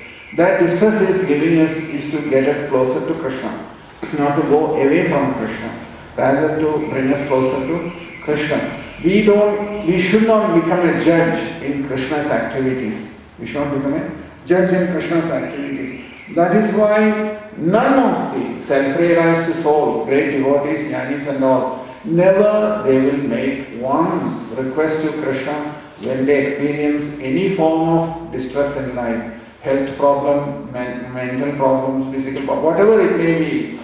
They have no complaints after that. Why? They have surrendered properly to Krishna. That is the difference. Properly surrendered person won't complain anything anymore. Won't complain anymore anything. So that is the principle. Properly surrendered person. One who is not surrendered, he will continue to complain. He says he will surrender, he has surrendered, but he continues to complain about it. So it was at that time Ramachandra says here, that Ramachandra also says there, referring to that, there will never be a brother like Bharata. There will never be a son like Ramachandra, and there will never be a friend like Sugriva, he says. Why? To pacify Sugriva. He put him up a little bit, to make him happy. Because Sugriva was feeling a little bit unhappy that I did such a foolish thing to make that statement, he felt. Sugriva felt like that. So Ramachandra also felt bad that Sugriva has felt a little upset. So what he said, immediately what he said was, in this world, Lakshmana, there will never be a friend like Bharata. There will never be a son like Ramachandra, like me, he says. Because he is the greatest son, isn't it? As a son, an exemplary example how to make the word come true of Dasharatha, he decided to go to the forest. Such sacrifice he has done. So there will never be a son like me, there will never be a brother like Bharata, and there will never be a friend like Sugriva. His friend looked at Sugriva, and Sugriva felt, wow. This is all Ramachandra's pastimes in Ramayana, Valmiki's Ramayana. So you will see that, so if you also, it is at that time, Bharata says to Ramachandra, you see, this is also interesting. Bharata says to Ramachandra that I will always like to remain as a servant, he said. Bharata says to Ramachandra. That is Bharata's relationship with Ramachandra. And Bharata is right, if you think about it. Bharata's point is, if you remain as a servant, you have no responsibility in this world, isn't it? You have no responsibility. But have you noticed, some people, they want to become president, or at least vice president, if not the president, or what is that, CEO, chief executive, isn't it? So many titles, chairman, managing director, this, that, all these things. Have you noticed, when things go wrong, they'll be the first one who will be taken by the police. You see this all the time, isn't it? They'll be questioned and they'll be put down by the whole world. Everyone will jump on it. Everybody jumps on it, isn't it? Last year, I think, year before last, I can't remember, that when that incident happened with BP, that big oil spill in America, when that happened, the BP's senior boss was a serious problem. Everyone was turned against him, as though he has done it. But he is the boss, so he has done it. That's the way the world will take it. Some accident happened in one of the platforms in America, and oil spill happened. And right from President Obama onwards, everyone was holding his throat. Get him here, get him here. But accidentally, he was even not aware of what was happening there. But this is what I'm saying, this is, that if you go for big positions in this world, when things go wrong, you will be the first one who will be in trouble. They will get you from all sides. Police will get you, the select committee will get you, or the parliamentary committees, or whoever is there, they will all, Prime Minister including, will be behind you to get you there. You can see now with the news of the world also, same thing happening. So everybody wants to be vice president or president or CEO or whatever it is. Bharata says, I don't want all these kind of positions, he says. It's rather I don't have any of these positions, at least let me have some peace in life, he says. Rather than all these kind of things. Abhayam sarvabodebhyam dadami edat pradhanam. So this is all basically all these kind of things is only to satisfy our ego, isn't it? Only to satisfy the ego, that's all it is. I need to be the chief or the big boss or whatever that is, isn't it? That desire is coming from there. So, but once we surrender, if we surrender to Krishna, when Krishna says, it is my responsibility. In other words, it's like a power of attorney you have to give to Krishna. Power of attorney. Then that is, Krishna says, that is my, once who has surrendered to me, protecting him is my responsibility. Protection means, how is that protection? Krishna told Mahabali this, that protection. What did he say? Rekshishye sarvadohantam sanudam sabarichadam. That Rekshishye sarvadohantam sanudam sabarichadam. He says, I will stay with you and protect you. That was Krishna's guarantee. Said, not that I will stay in Vaikuntha and protect you, I will be there with you and protect you. And this is my vow. Krishna says, my vow. This is my vow. I have taken this vow. It is that vow that Brahma is saying here, Satyavratam. That, see the word there? Satyavratam. That Satyavratam is this vow. What Krishna has given us. Satyavratam, Satyaparam, Trisatyam, Satyasya yonim vihitam jasatye, Satyasya satyam hrita satyanetram, Satyatmagam tvam sharanam pratannaha. That Satyavratam is this. This is the vratam of that Satyam. Krishna's vratam or Krishna's taken this vow that he will protect his devotee who has surrendered unto him, saying that Brahma has mentioned that in this verse. So now, what else? That verse is a very important verse, this particular verse. What it says is that Krishna says here, Satyavradam. Now you can see how Pandavas were protected. Similarly, many devotees, they were protected from Kamsa's control, isn't it? Many cowherd men, cowherd boys, and many other devotees, they were protected from Kamsa, Akrura, and so many others. And similarly, from Jarasandha's attack, many devotees were protected. And Vasudeva and Devaki, they were protected. All the cows and the cowherd men, gopis, they were also protected. Krishna has taken this vow. That he will protect the devotees. Satyavradam, Satyavaram, Trisatyam. In other words, one who lives in this world in a truthful way, always holding on to the truth, and one who lives in this world in that way, their goal is Krishna. That is Satyam. That means a person who is after truth, he will remain truthful in life as well. Not only that, Vaivahariyam, that means in the transaction in this world, Pradivasiyam in the dream state, and Paramatiyam, all that truth, what manifests as Vaivaharika Satyam, Pradivasika Satyam, Paramatiya Satyam, all of that is Krishna. And devotees have also spoken that in many ways. In one of the famous Abham, which Tukaram has written, he says here, Jagrati Rama, Swapnedi Rama. In Jagrat state, vacant state, it is Rama. In dream state, it is also Rama. And Jagrat state and Sushupti state and dream state, I am continuously meditating on Panduranga in Panduranga. So, and only Panduranga exists in the Jagrat, he exists in the dream state, and he alone exists in the deep sleep. So, therefore, it is a Satyavradam, Trisatyam, Satyasya Yonim Nihitam Jasatyam.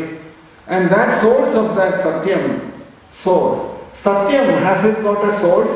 That's another question to ask, isn't it? Source means here the basis. For example, the world, we see this as a truth, isn't it? It appears to us as though it is truth. Why is it like that? Why does this world is experienced by us as truth?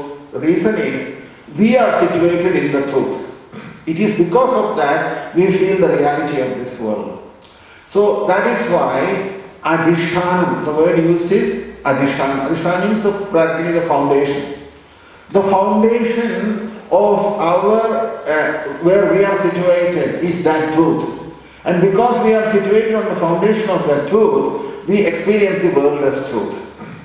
That is how we have to understand that. It's not that because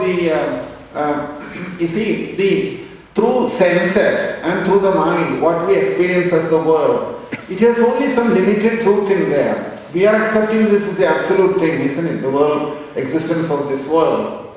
But from the Vedanta point of view, this experience what you have of this world and experiencing that this as a truth is only because we are situated on the foundation of the truth, which is Krishna or the soul, Satyam, as it is covered. Due to the presence of that Satyam in us, we are experiencing some truth in this world.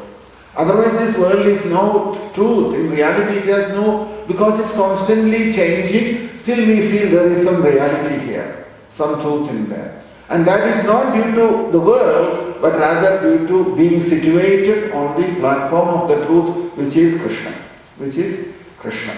That is how we have to understand that. Otherwise, it's not to the gross eyes we see this world and say, it's all truth. It's not truth. It's only feeling that truth is coming from the source or Adhishtanam or the foundation from which we are speaking about this world. We are speaking about this world. So that's why so long as this ahamasmi inside it is sticking, you will experience this truth outside. Experience the truth outside. That thing is called spurti. It is constantly coming out from inside. This knowledge of the soul is sending the signals to outside world. I'm here. And so long as that is there, the world appears to us as though it is real. So therefore we will see that the world as real. Therefore we will see the world as real. Some person asked a Mahatma that, have you seen God? He said. What was the reply? He said, I have seen nothing but God, he said. The answer was like that. If I have to see you, I have to see you through God. You see? It's a very important statement, isn't it? People ask this question all the time, have you seen God? They say. You are saying so many things, but have you seen God? They say. The answer to that is that I have seen nothing but God, because the reason Kathopanishad says this, that the power to see someone is coming from the soul. When the soul is allowing you to see, you can see somebody. So in other words, soul is that presence, Krishna's presence inside. It is due to his power that we are able to see anybody. Isn't it? So first you have to see him, and it is through him that you are seeing someone. It is due to his mercy that you are able to see somebody. So even we see, if I have to see you, I have to see you through God. I have to see through him. So see through the soul. So if I have to see a chair, I have to see the chair through God, the mic through God. It is he who is inside giving us this capacity to see. Remember this? Yonda pravishya mama vachamimam prasuptam sanjeevayatyagila shakti dharaswatham anyamscha hastacharana shravana tugali pranam bhagavate purushaya tubhyam. Dhruva Maharaj, what did he say? See, 5-year-old boy can understand. 60-year-old professor cannot understand. This is the difference. 5-year-old boy Dhruva, when he saw Krishna, he didn't know what to say. Krishna took the conch shell and touched his cheek. At that time, from Vaikari Shakti woke up and started the famous Dhruva's prayers in the Bhagavatam. And this is the first verse. What does he say? Yonda pravishya mama vachamimam prasuptam. One who is inside me in all the three states, Jagrat, Swapnam, Sushupti. Sanjeevayadi aghila shakti dharaswatham.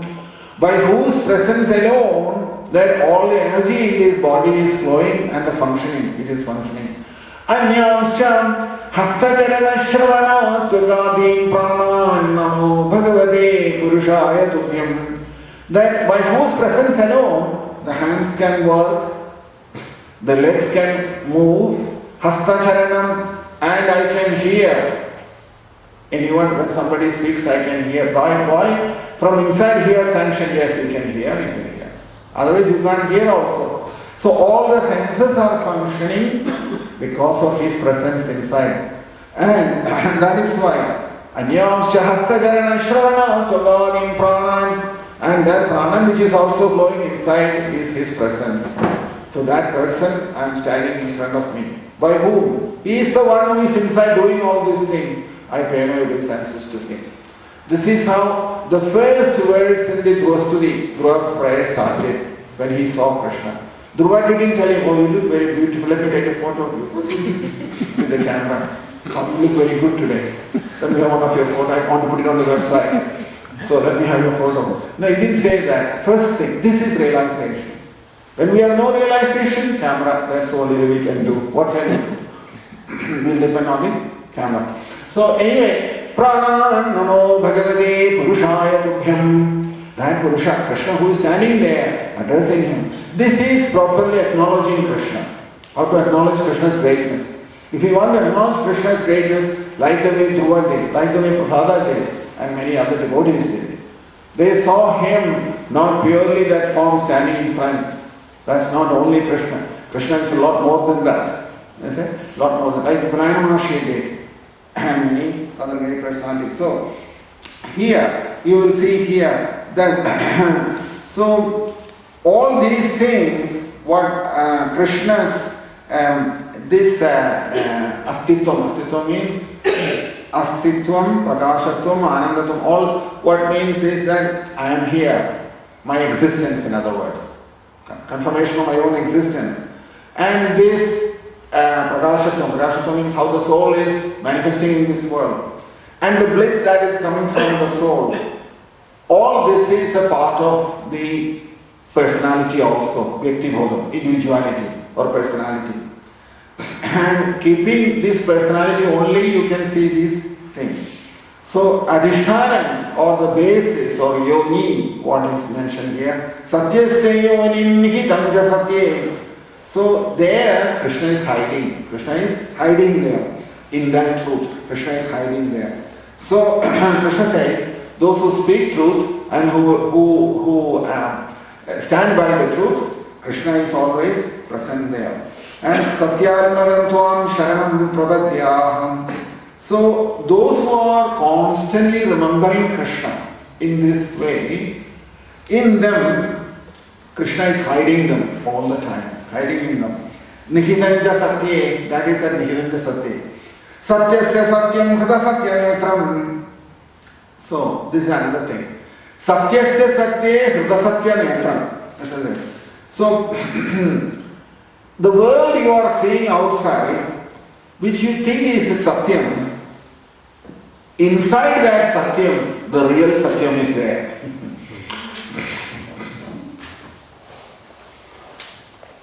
World appears as though it is Satyam. After studying Vedantam, you understand that world is not Satyam. World is not Brahman Satyam, Jagat Nitya, isn't it? But if it is Nitya, it is appearing to us still as though it is Satyam, isn't it? The world is Satyam. Why? He is hiding inside that world. He is hiding inside that world. So therefore, it appears to us as Satyam. And all the objects in this world, inside that, he is Satyam. He is the Satyam. Like in every individual in this world, every living entity in this world, inside him, he is hiding there. He's hiding there, isn't it? He's not revealing himself to us. So therefore, because he is not revealing, we are seeing everyone as different. We are seeing everyone as different. Human body, in human body, so many different kinds of bodies. Then man and woman, then king and pauper, then businessman, politician, and then there is all kinds of designations, isn't it? Hindu, Christian, Muslim, all sorts of different variegatedness in this human body. But the truth, what is in all this is still same truth.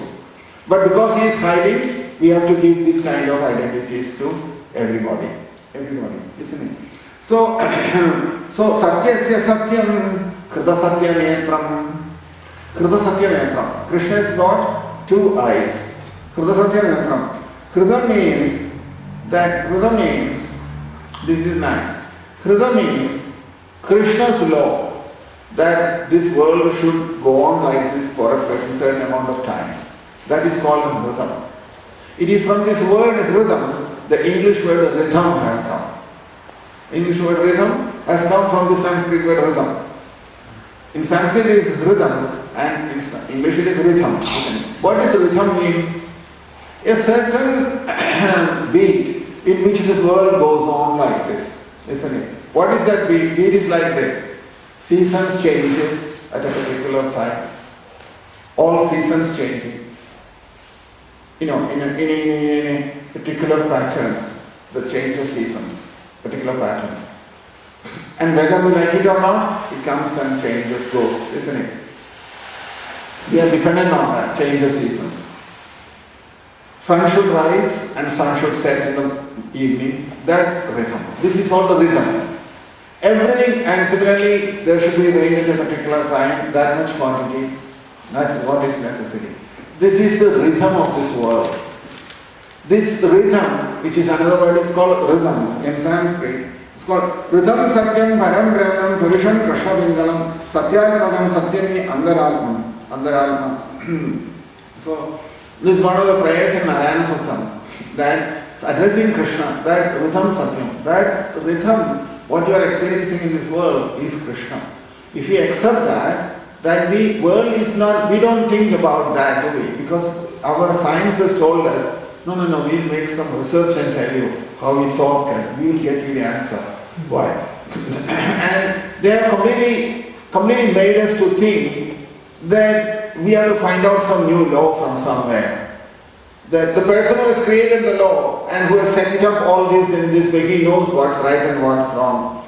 We don't have to investigate and verify whether it's correct or not and to tell him to change it if necessary. All this is not required. This is our ego inside us. It's kicking all the time, telling us to do all kinds of things. So Krishna's arrangement is such that world will function its own way, rhythm is already there, in there. So that is why it says here that Satyatmanatvam Sharanam Prapanna. I take shelter of Krishna in that way. Because here it is there that this word, the Satyanetram, that on the one side, this rhythm of the world, how it should go. On the other side, the other Satyam is that Krishna is the truth.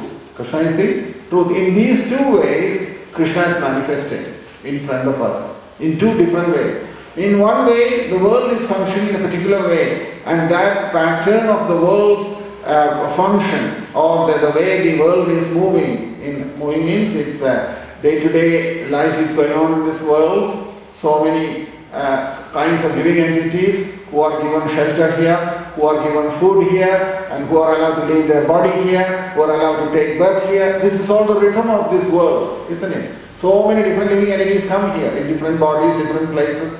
They take birth, they live here, they are allowed to live, and they are allowed to maintain their body from the resources what this material nature is providing us. So this rhythm, what Krishna is calling it as, that is rhythm. The other Satyam is the truth that without his presence, all these things won't happen. These are the two eyes of Krishna. Kritasatya Netram, two eyes, one is rhythm and the other one is the Satyam. Other one is the Satyam. So, all this is, what we have spoken about, you can see, is all from the Upanishads. It's all from the Upanishads. Only thing is, when Sudeva Goswami spoke this to Srimad Bhagavatam to Parikshit, he brought it in this pattern. Took the words from the Upanishads and compiled this verse. To define Satyam. That word is the definition of Satyam. What is Satyam? Satyam Varam Dhimahi. In the beginning, what Bhagavatam says, which also later on, Krishna also talks about that, and that Satyam is that verse. After saying that, the first verse, the next verse, the second verse, is from Kathopanishad. From Kathopanishad, Krishna took that and put it in the Bhagavad Gita. That verse. Language is slightly different, message is not different.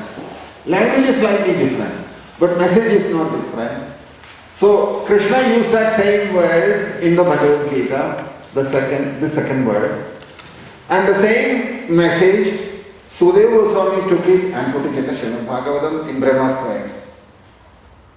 You can see how the influence of Upanishads in the Bhagavatam is that Sudeva Goswami is speaking through Brahmana. Sudeva Goswami is speaking through Brahma. And Brahma's words, we may think that everything, these incidents have happened 5,000 years ago, isn't it? 5,000 years ago. So when Brahma has spoken all these things, was Sudeva Goswami present there with Brahma? Vedavyasa Maharshi was he there when he spoke? But still the message has come through to us. Now, people who are studying history or who are doing research in the history, they will ask you this question. Isn't it? They will ask you, who were all present there with Brahma? How do you know that it was the same thing they have spoken? This is how their mind will go. They'll start thinking like that. But the knowledge what is in the Upanishads, they are eternal. There is no question of changing them. Whether Brahma has spoken exactly the same verses or Vedavyasa has combined with Srimad Bhagavatam. So he has put in the form of the verses. Exactly if Vedavyasa is there or not is immaterial. But he knows what was spoken Because he is a Trigalatman. When he has gone in the past, present and the future, all this knowledge is with Vedavyas, as much as with Sukadeva Goswami has got. And when Sukadeva Goswami heard this verses from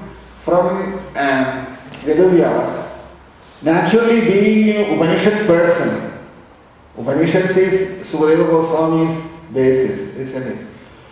He felt so excited about that.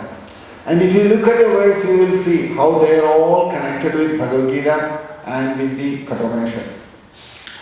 Ekayena so vibhadvibhanastrimula chadurasa panchamitha shadalma saptadvagashta vidavo navaksho dashachadi dvigago hyadi vrikshaha. Ekayena so vibhanastrimula chadurasa panchamitha shadalma saptadvagashta vidavo navaksho dashachadi dvigago hyadi vrikshaha. That he says that in the Bhagavad Gita this same verse appears in the 15th chapter, the first verse. Urdhvamulam athashakha ashwatham prahuravudhyam chandamsi yasya varnani yasvam vedasa vedave. It is the same tree that is spoken. This is all about a tree, one tree. And that tree, Brahma is speaking like this, Krishna is speaking in a different words. And if you look at the Kathopanishad, it says, Urdhvamulam avakshakam esho ashwatha sanatanaha tadeva shukram tal brahmam tadeva amritamuchyate yasmin loga shrida sarve taduna tedi kaschana edadvai tada. So, this tree, what is spoken about here in Kathopanishad, Urdhvamulam avakshakam, same tree in the Bhagavad Gita, Urdhvamulam athashakha ashwatham prahuravudhyam, and that tree has come back here also in this verse here. What is mentioned here is Ekayanaso Dibala Trimula Chadurasa Panchavidha Shadhalma Sattvatvagashta Vidavo Navaksho Ashachari Jigago Hyadi Vriksha. So this tree has got one root and it has got two fruits, happiness and distress. Happiness and distress. And it has got, at the bottom, they have got three roots holding very tight. If you look at the big trees, when they are pulled out from the ground, if you look at the bottom, you will see it has got 2-3 major roots which goes in, and that's what holding such big tall trees very firmly on the ground, isn't it? There are 2 or 3 big roots. So those 3 roots is goodness, passion, and sattva, rajas and tamasa. Goodness, passion, and ignorance. And it has got fruits which has got 4 tastes. What's that 4 tastes? Dharmam, artham, kamam, moksham. Religiosity, economic development, sense gratification and liberation. 4 tastes it has got. And it has got, what it says here, that Panchamida, Chadurrasa, Panchamida, Shadhalma. It has got 5 kinds of enjoying channels. It means the 5 channels of what is known as the senses. 5 channels for enjoyment. And it has got 6 different kinds of miseries experiencing miseries also. What are they? The Shadurmi. Hunger and thirst, hunger and lamentation, old age and death. These 3 miseries it has to go through. Then it has got 7 coverings, 7 skins, Sapta Dhatu, as it is named. Sapta Dhatu they call in the Ayurveda also. Then plus 5 material elements, mind, intelligence and false ego. All of them together 8 branches of that tree. And it has got holes in there, in that tree. 9 holes, Navadvara, in the body. 2 eyes, 2 nostrils, mouth, 2 ears, the genitals and the rectum. So, and then, apart from that tree, what else has it got? 10 different kinds of air. Pancha Pranan and Pancha Upapranan. Pranan, Upanan, Samanan, Vyanan, Apanan. 5 Panchaprana. Then there are 5 Upapranas also. And there are 2 birds on that tree, Jiva and Ishvara. Jiva and Ishvara. Now, those 2 words, there, Sukadeva Goswami took that words from Mundaka Upanishad, which has come into Srimad Bhagavatam also in the Ekadasha Skandha, which you know the famous verses, isn't it?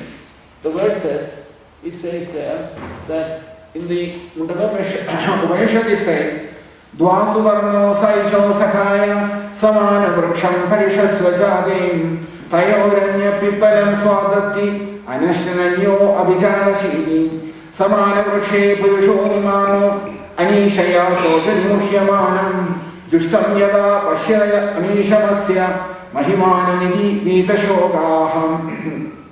So, yada pashyade rupavarnam kartaranisham purusham brahmayonim tada vidvan pushyabhabe vidhuyam nirantaram paramam samyumaiti. So these verses which has come from the Mandukya Upanishad, these verses Sukadeva Goswami put it in the Srimad Bhagavatam in a different way. You will see later in the Bhagavatam, in the Alma Anamanyam, in the 11th canto, if you look, you will see in the 11th chapter, verse 6 and 7. Verse 6 and 7. 11th canto, 11th chapter, verse 6 and 7.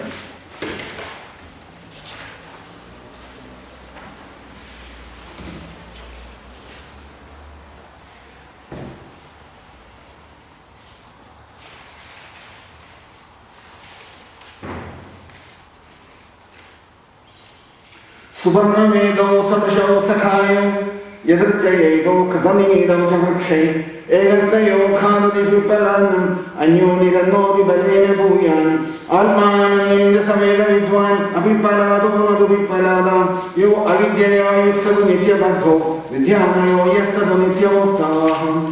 So this is when did Krishna say this? Krishna spoke this to Uddhava. While talking to Uddhava, Krishna says to Uddhava that the 2 birds are sitting on the tree, those 2 verses in the 11th chapter, to tell us that yo avidyaya yuksadu nityabadha, yo vidyamayo yasadu nityamukta. Out of the 2 birds who are sitting on the tree, 1 bird is in avidya,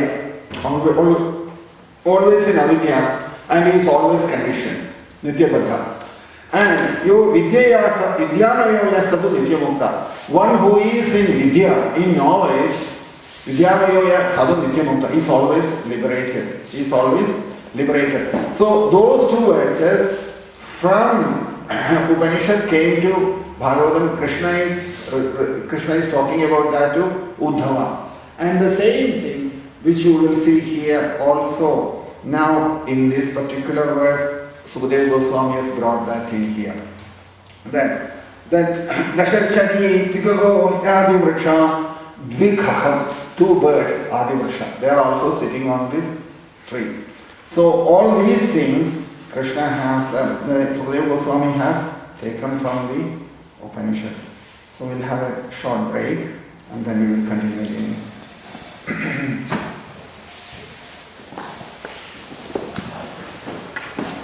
Hare Krishna, Krishna Krishna, Hare Hare, Hare Rama, Rama Rama, Hare Hare.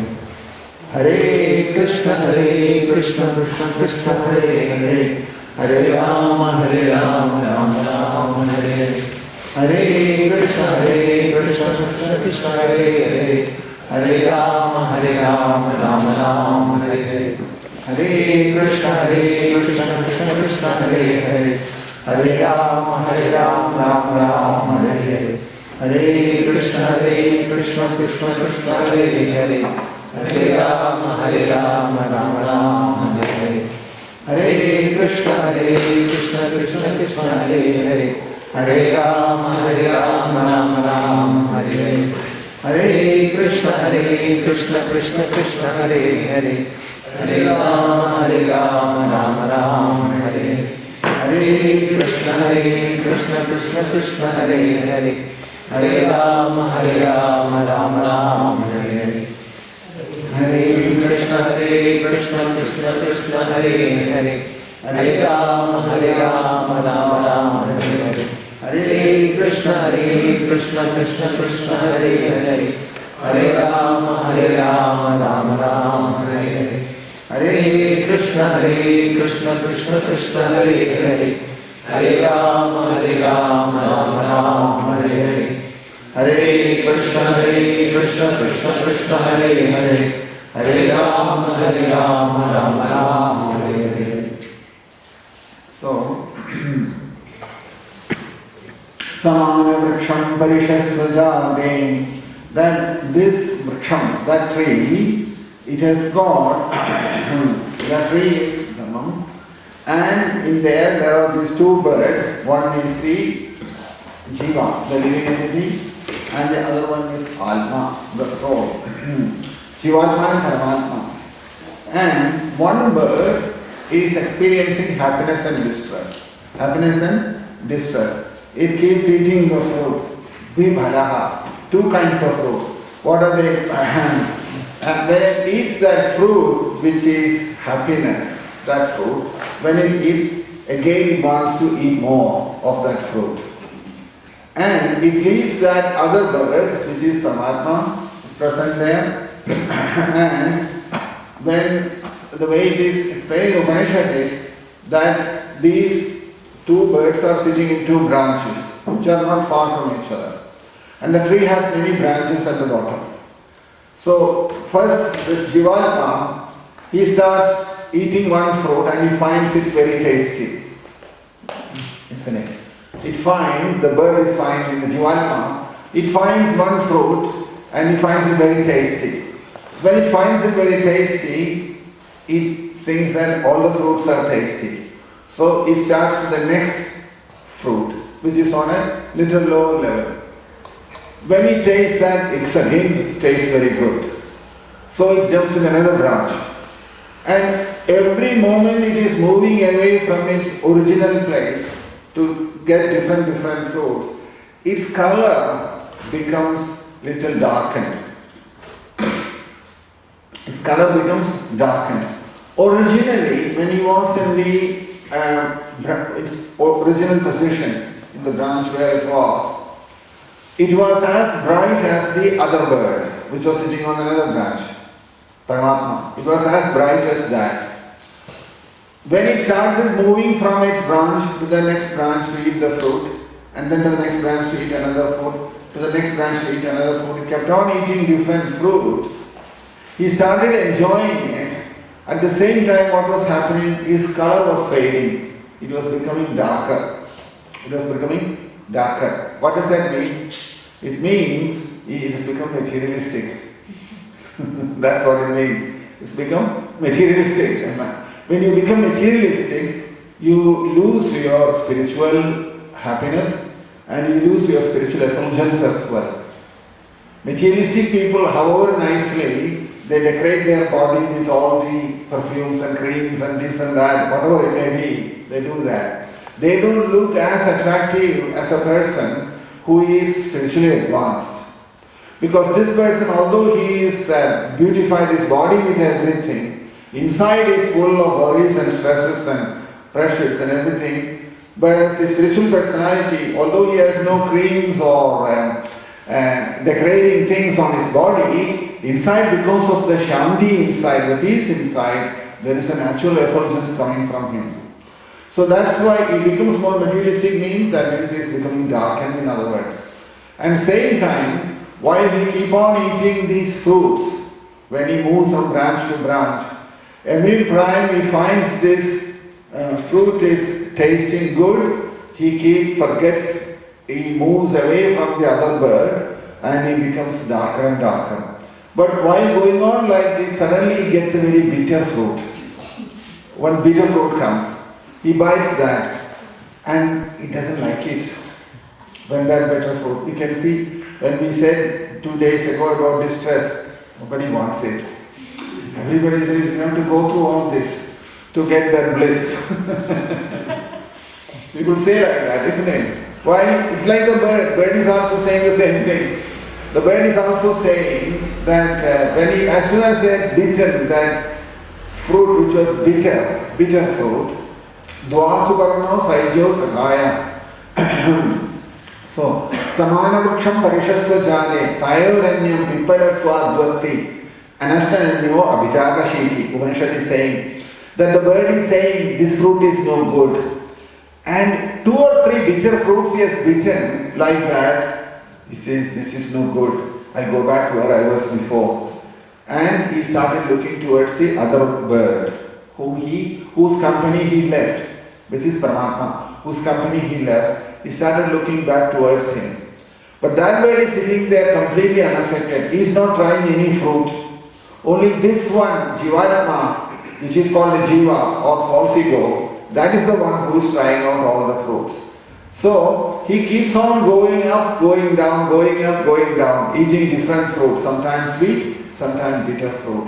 In this way he carries on his life in this world. So Upanishad has explained our life in this world through this story of these 2 birds. So long as he is eating the fruit, he becomes blackened. And as soon as he moves away from the other bird, that means we become more materialistic, we leave Krishna consciousness. So that is that story in the Upanishads.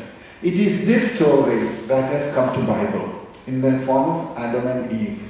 That story has come from Upanishads. They have spoken based on the circumstances at that place, at that time. They have given a little changes. But the story's origin of this tree eating the fruit and becoming like this, all this is coming from the Upanishads. Upanishads had the influence on all the scriptures in this world. And it is the description in the Upanishads that has come to Bible also in the same way. Dvasuparna Saija Sakayam Samana Vriksham Parishasvajadi Tayoranyam Pipalaswa Dvati Anashtananyo Abhijagashaiti Atmanamanyam Sajaveda Vidwan Abhipalado Nadabhipalada. That if you look into the 11th canto, you will see there that 11th chapter, verse 67, 6 and 7, 11, 6, 7, he says there,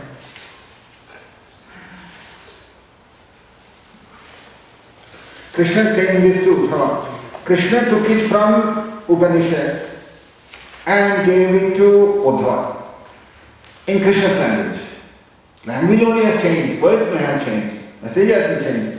Suparna Vedo Sadasho Sakhayo Yadrichayejo Edo Katanido Javakshin Egastayo Khadavi Vipalan Anyo Nirano Vibalena Muyan Almanamanyam Sadaveda Vidwan Avipalado Navipalada Yo Avidyaya Yuksadunitya Badho Vidyamayo Yesadunitya Mukta.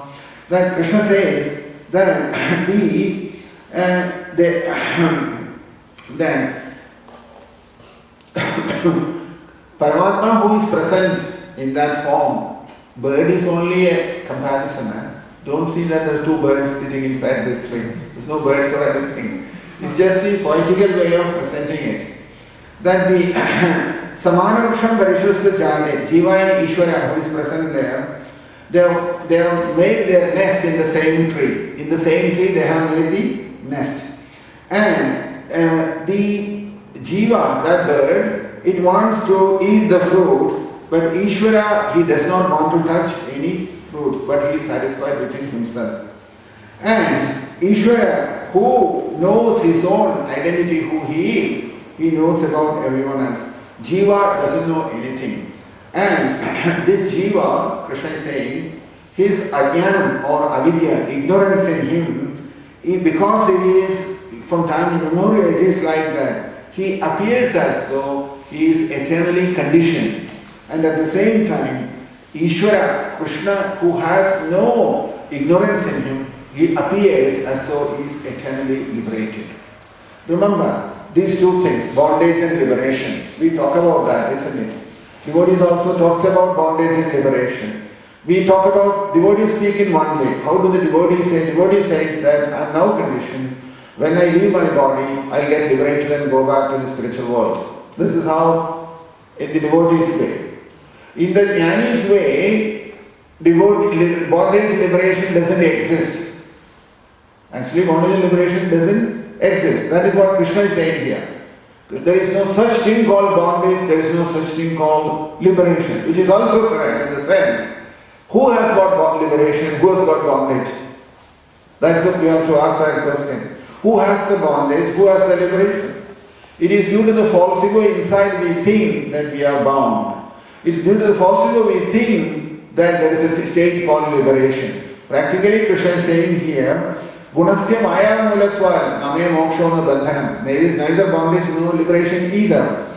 And while saying these two verses from Upanishads, Krishna is also saying here that right now while we are here in this very body, Uddhava, you should try to get out of this body. While here in this body, you should get out of it. Which means that the bodily identity you should lose now, right now here. You should not have to wait till you leave the body. Because after leaving the body, what will happen? Krishna is saying, nobody can guarantee that. Nobody can guarantee what will happen after the death. What will happen? Krishna is saying, Dehastobi na dehasta, vidwan swapna yadhotira. That is the statement.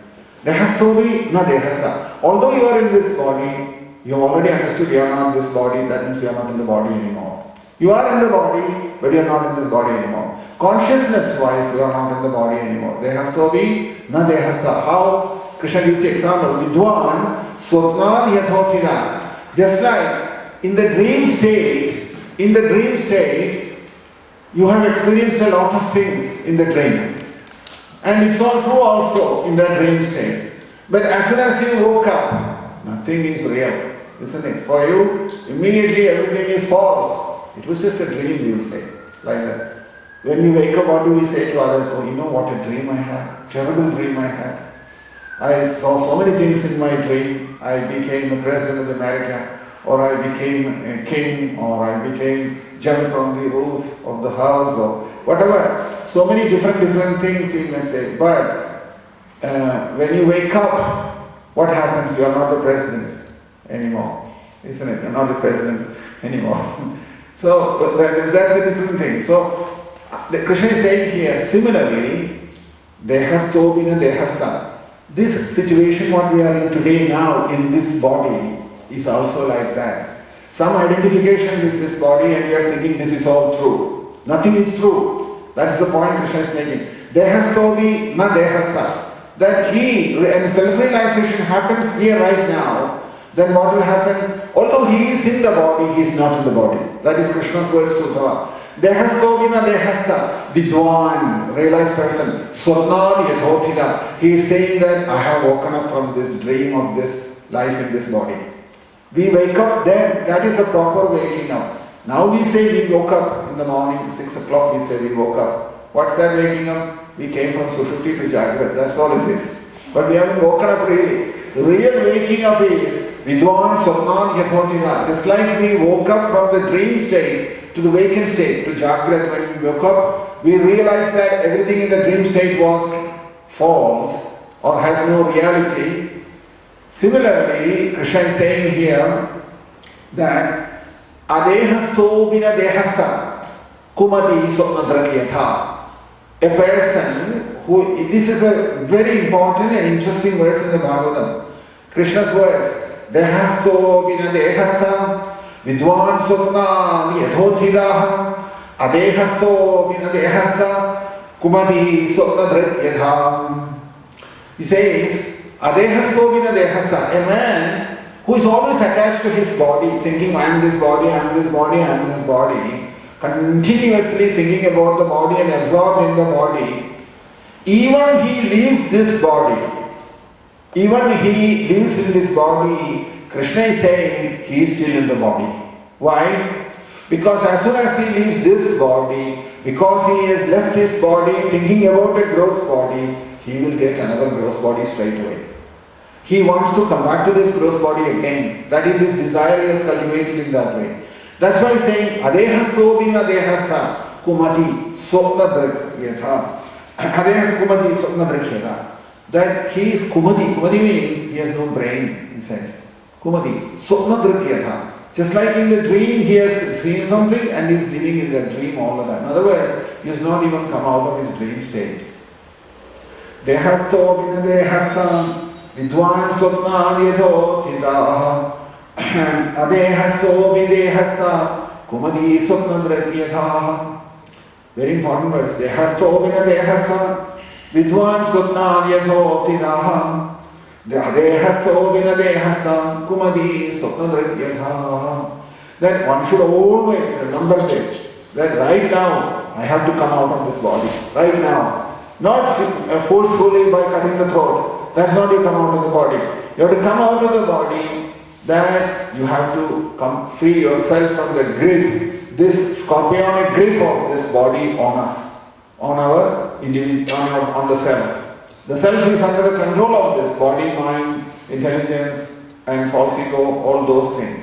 Once you are released from that, you are on the spiritual platform. If that happens right now here, then what happens? When the time is over, that means when the prarabdha is finished, the body will drop, it will go, and then you don't have to accept another body again. That is liberation. That is what we call as liberation. Otherwise, bondage liberation has no meaning. It's not that something is kept somewhere else, that when we go there, Krishna will pick up the file and says, okay, you are now liberated, here it is for you. It gives you a tag on your wrist. These are all liberated ones. Those ones are not liberated. It's not like in the hospital, they put you on a tag, it's in it on your body to identify who you are. So it's not like that. It happens here, right now, here it has to happen, not after death. After death, what happens? Who knows what will happen? There is no guarantee anything. Anything can happen after death. Look at what happened to Chitraketu. He gone and took birth as Matrasura next life. Isn't it? So anything can happen after that, there is no guarantee. If it happens here right now, before we leave this body, if we get free ourselves from the grip of this body, mind, intelligence, ego, everything, and come to know what we are, that's what Krishna is saying here, dehasto not dehasta. So these two words, what was brought in here, Almanamanyam Jasaveda Vidwan Abhipalado Nadupipaladam, that Samana Vrukshena Parishasvajadi, that's Upanishad verses. So the living entity, when he sees that bird on the upper branch, this bird, Jiva, he becomes independent. And then he becomes Adi Vriksha and glorifies Krishna. Adi Vriksha means, the Adi Vriksha is Krishna's Swarupam, the first tree, from where everything is seen. So from him, the creation has come. It stays in him, in Krishna, and eventually it dissolves in Krishna. So, those who are realized, they only see one truth in this world, and one who has no knowledge, he sees many things. Upanishads are saying like this, isn't it? Upanishads are saying that one who sees here, that is what it says here. Jushtam yada pashyat abhishamasya mahimana vidashogaha yada shojira mukhyamanam Samana Vriksho Purisho Nimagno Anishaya Shojari Mukhyamanam Jushtam Yada Pashyat Anishamasya Mahimanamidi Vidashogaha Yada Pashyate Rupamanam Kartaranisham Purisham Brahmayonim Tada Vidwan Punyavabe Viduyam Niranjanam Paramam Samuvedi. So here Krishna says Nana Pashyanti. The person who has not released himself from the grip of this body, he sees Nana Pashyanti. He sees so many things here. He says Mama Pashyanti. Krishna is asking to Kamsa also. Tunmaya asam dadachedasam vipaschido. If you look into that verse 28, you will see there. Then Twamegamevasya sadaprasudi Tvam sannidhanam tvam anugrahascha Tvam maya samvridachedasastvam Pashyanti nana navipaschidoye. Then Tvam maya samvridachedasam Tvam chedasastvam Pashyanti nana vipaschidoye. If you see Twamegamevasya sadaprasudi Tvam sannidhanam tvam anugrahascha, that this big tree, what is that creation? This is compared to a tree, Prapancham, Mahavriksha, famous tree. the origin of this tree, the cause of this tree, where the tree is standing, and where this tree, how this tree is protected and maintained, and eventually where this tree goes and dissolves, everything is Krishna. That's all. Krishna is Krishna. That's how Brahma is addressing Krishna. Brahma is saying to Krishna that Tvamegamevasya sada prasudi Tvam sannidhanam tvamanograhascha Tvam maya sampradachedasastvam Pashyandi nana na vikaschidoye. But who are under the grip of Maya, what do they do?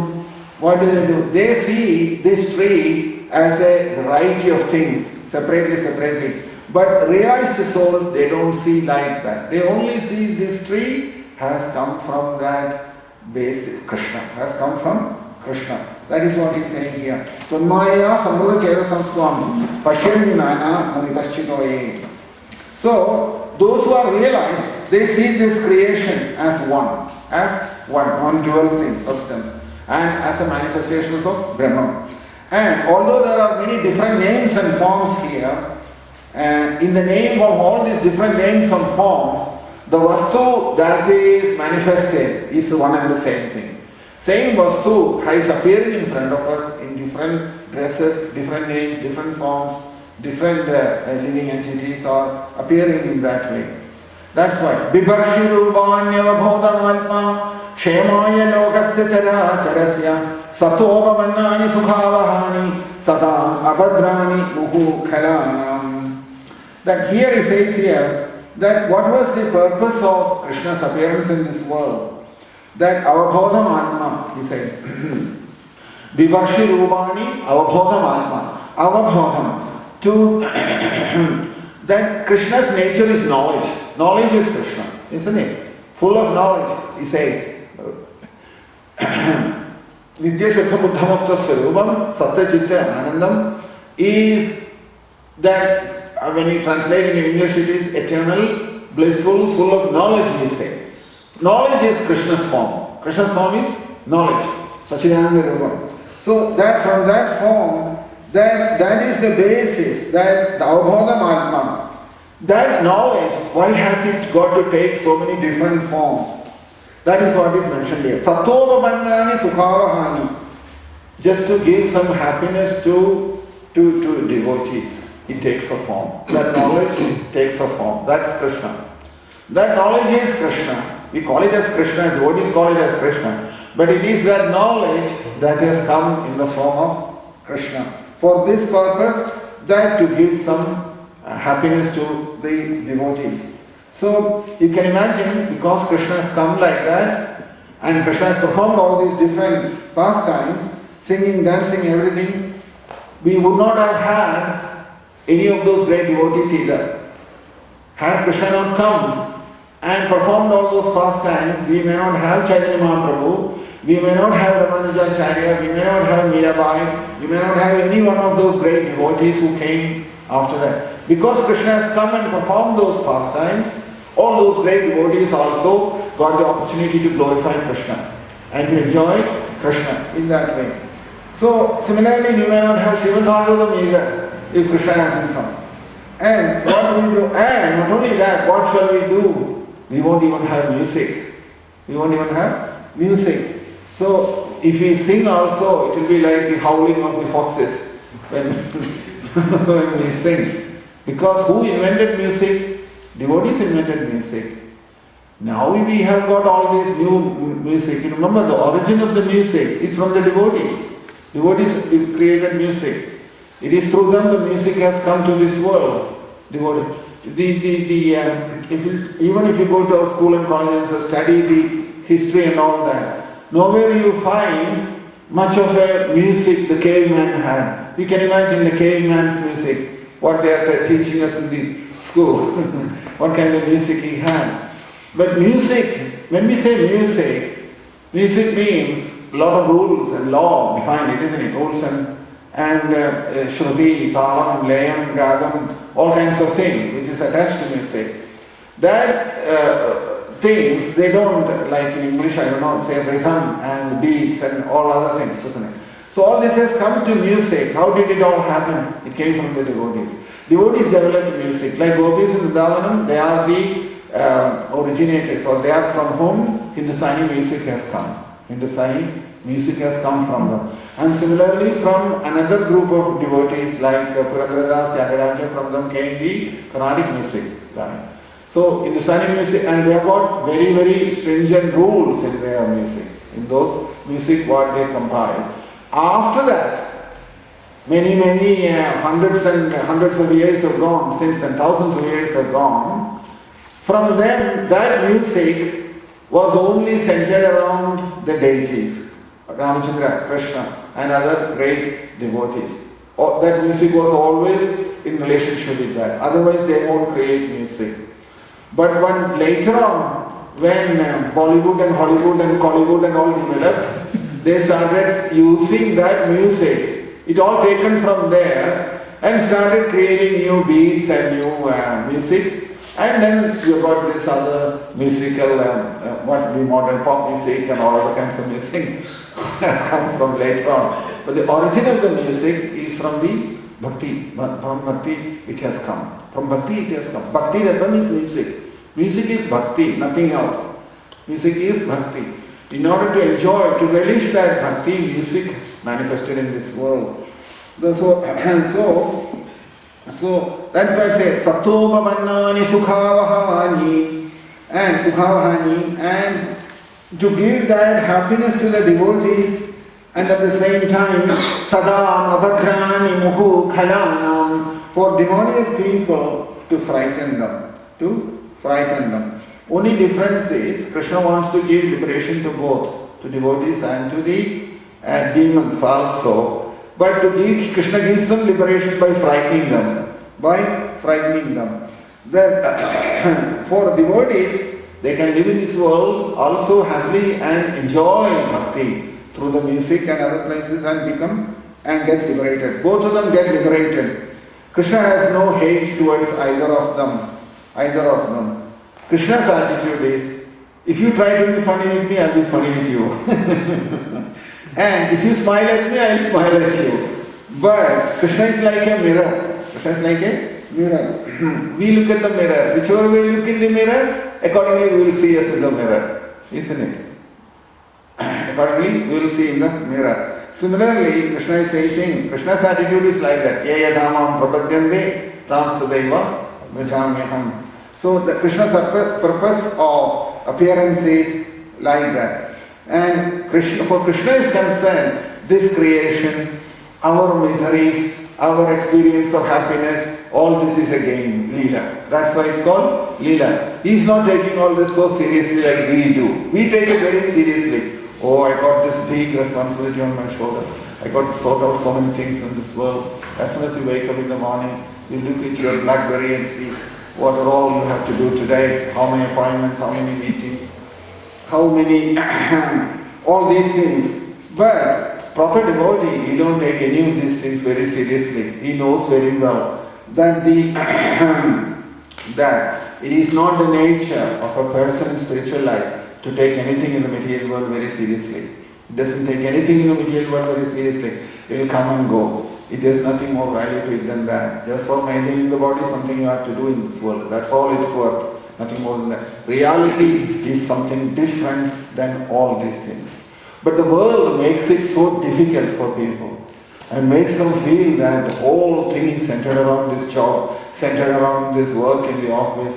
If I am not done this, what will happen to me? It creates that frightening you all the time. That's why Krishna is telling us, what has this body done to you from beginning? Krishna asking the question. Except that it has frightened you from day one till you leave this place.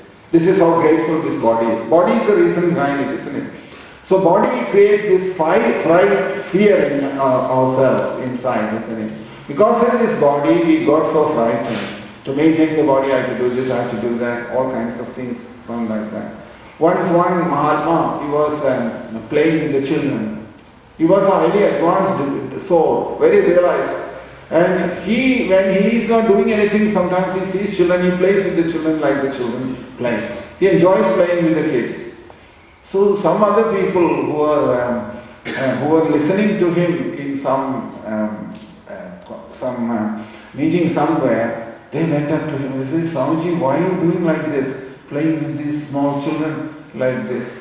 So you are supposed to be very, very serious, because we are discussing very serious topic about spiritual life and the soul and many things like that. So Swamiji told him that they were telling him, you are a religious person. You should not play like this. You should be very serious. So Swamiji is saying to him, Swamiji says, we are children of immortality. He says, we are children of immortality. In other words, we are also children. Only thing is immortality, amrutatham. That remember this, we are children who never die. All of us are children actually. We don't die. Immortality, that is our nature. So, and that is why devotee has to live in this world happily with whatever situations happen. And Logavattu Lila Kaivanyam. Logam, this world is Krishna's another playing ground. Krishna's playing ground is this world. This world. So, Kridartham Sujadibhya Prabhanjamakilam Kridamagaste Janaham. This whole Kridartham Sajadi Prabhanjam. Kridartham, for the sake of Krishna's Leela, he created this world. And Akhilam Krida Nagaste Janaham. All of us are part of that Krida, of Krishna's activities in this world. So, and Samadhinam, you will see in the next verse, how should we see Krishna? How we should see Krishna, that is the next verse. Krishna has appeared in this world to play, to perform different pastimes. He will play with the demons and he will play with the devotees also. He will play with both of them. So, and that is what is mentioned in the next verse. Toyambujaksha kila sattvadhamni samadhina veshida chedase Tulpadabodena mahalakradena kurvandi koval sapatam bhavabdim. Verse 30. Toyambujaksha kila sattvadhamni samadhina veshida chedase Tulpadabodena mahalakradena kurvandi koval sapatam bhavabdim. He says here that some intelligent devotees, then how do they see Krishna through the eyes of samadhi, in the samadhi state, through meditation and in happiness. And what they have managed to experience here, what they have experienced here and what they have realized in their own life, they left it behind here and given us their realizations, and they have left this world and gone back to Krishna. And whatever they have experienced, they left it back here. That is how we got Srimad Bhagavatam. That is how we got Sri Krishna Karnamadam. That is why we got Chaitanya Charitamrita. That's why we got Narayaniyam, and so many other literature relationship with Bhakti has come like this. Because they have experienced Krishna, and that anubhuti, their experience, what they were experiencing in their consciousness, they have wrote it down in the form of the literature, and they left it behind for us to utilize, to give us some help in our spiritual life. That's how all this has come. Krishna Karnamadam, Villamangalam wrote that, isn't he? And these 300 verses which he compiled, his relationship with Krishna, how he conducted his spiritual life with Krishna. And that realization, and that is what saying in the next verse. Swayam samuttirya sudastaram juman tatimam bhimarna bhavarnavam bhimam adambra saukadaha bhavat padambo yohanavam aprade vidhaya yadha sadanugraho bhavan. Then, in the earlier verse, Krishna mentions there that they have taken tulpada bodena mahatkritena. They have taken the shelter of your lotus feet, and they have crossed over this ocean of material existence, means cycle of birth and death, just like you cross over a small quantity of water which is in the small ditch that's been created by a calf, which means a very small quantity of water. How you walk over it very easily, they have crossed over this material existence by taking Krishna's lotus feet as their shelter. After saying that, he says that And this samsara means material existence, cycle of birth and death, which is very difficult to get over. Because they have taken the shelter of your lotus feet, they found it managed to get over that very easily. And what they have done, while crossing over this water, samsara means material existence. Material existence is compared to an ocean, isn't it? One can never easily escape from this. That's why it is said like that, it's like an ocean. Just like in the middle of an ocean, suppose you are thrown out there and you have nowhere to find any shelter. The only thing what will happen, you will drown, isn't it? And then die. Similarly, material life is compared like that. Once you fall into it, material life, what will happen in the material life? You will keep on doing different karma, all kinds of vikarma. And that vikarma will create karma vasana inside. And that karma vasana will in turn create more desires. And karma vasana is the desires. And desires will develop into action again. And that action will create more desires. But in this way it will continue. Which means that more and more desires created means that you have to accept another body. When this body is finished, you get another body. That body is finished, another body. Like that, this is this samsara, material existence, living in this world. But devotees who have escaped from here by Krishna's lotus feet, taking shelter, they have, due to their bhakti in Krishna's lotus feet, they have realized that what is Krishna, and eventually they wrote it down everything and gave it to us and told us that you can utilize it if you like. And that is why all the Vedic bhakti literature has been given to us in that way. Karnavadam, Chaitanyavadam, all that literature is like that. So it's been given to us and told us that you can utilize it and escape from here. The interesting thing is, it mentions in the Bhagavatam that Bhavatpadambodha Navamatrate. Now means boat. They have used a boat to cross over this ocean. They got their boat. The only thing is, while crossing this, they left the boat back here from where they started the journey. They left it there and they crossed. What does that mean? It means that this material existence actually doesn't exist. That is the thing. That what we call as samsaram is not for the soul. It's only due to the mind and due to the ego, intelligence and ego inside us.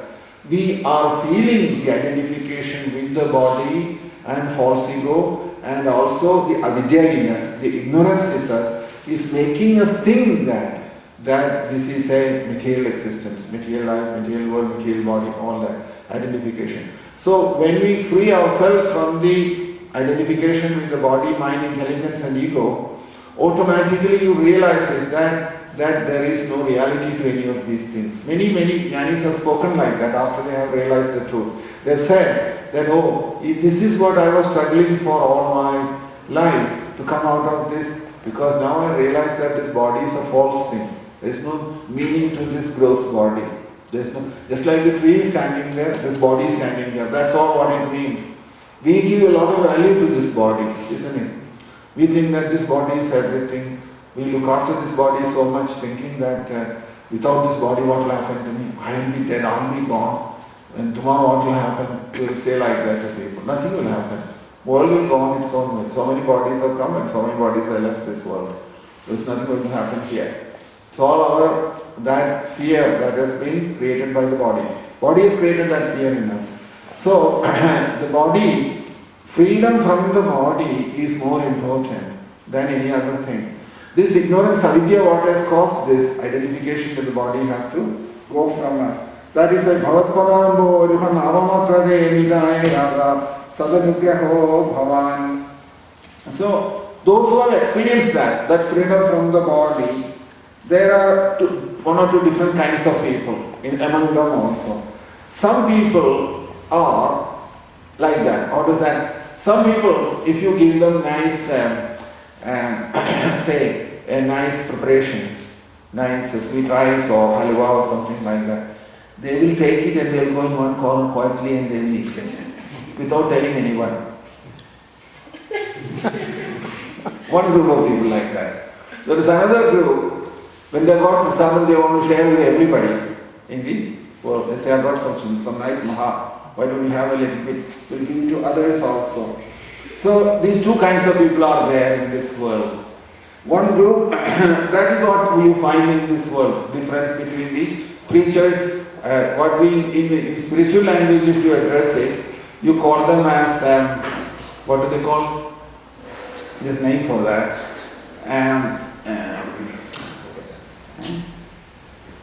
I'll tell you. Bhajananandi and Goshanandi. That is that word. Bhajananandi is that one, he wants to enjoy on his own the realizations. He doesn't want to share with anybody. Like this person who goes away from everyone with the halwa and wants to enjoy himself, doesn't want anyone to disturb him. That's Bhajananandi. Goshanandi is that one or who wants to share that happiness with others. Share that happiness. Both are Krishna's devotees. You should also not think that one is better than the other. Both are equally good. There's nothing wrong with either of them. We have this misconception that only one is good, the other one is, I'm not a Bhajananandi, he said. This is our understanding. That is wrong. That is also wrong. Krishna has recognized both. Krishna is concerned, all this is Leela, whether it is Bhajananandi or Goshanandi. This is all our classification, isn't it? Classification. So, just like here, so it is the nature of that person. That you can't say anything about him. He is controlled himself, very controlled, and he can be happy within himself. Whereas others, he has to share with others, otherwise he won't be happy. That is what he is saying here. So therefore he will give it to everybody. He will give it to everybody.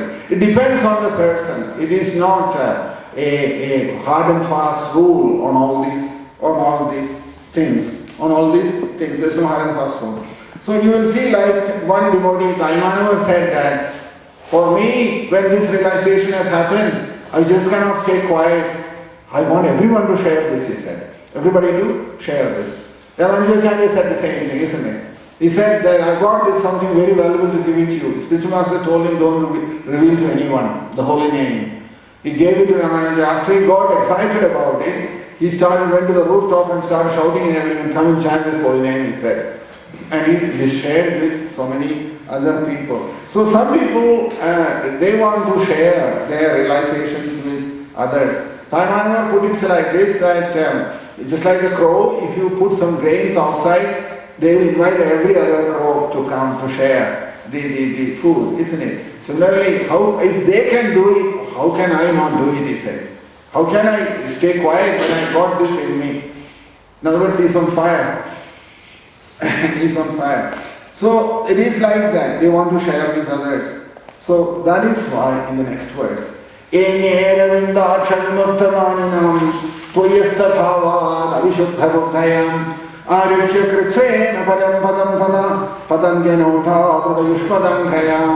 a famous verse.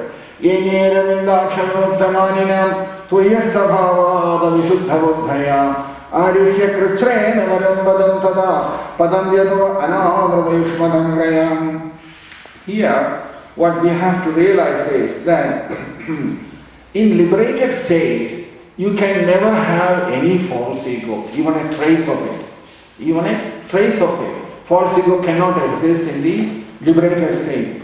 So here you will see in that first line, Ene Aravindaksha Vimuktamanam Tuyastabhavad Avishuddha Buddhayam. So that because of ahangaram or false ego, then the pride, when it is inside agitating, inside ahangaram or pride, false ego inside is agitating us, what will happen is, our activities will be centered around that. And removing that pride from inside, purely to manifest as that pure substance inside, Jiva, Ahangaram goes away, and pure soul, Chaitanya Vastu, Alpa Vastu, inside, that has to manifest. Only then you can say you are free from, you are liberated. Otherwise you are not liberated. As so long as even there is a trace of this false ego is present in us, we are not liberated. So, Ene Aravindaksha Vimuktamanina Toyastha Bhava Avishuddha Buddhaya. So, those who have gone, that even a slight of trace of false ego inside, even if they claim that they are liberated, they are avishuddha buddhaya, they are not liberated. Why? Because there is still some false ego left in them.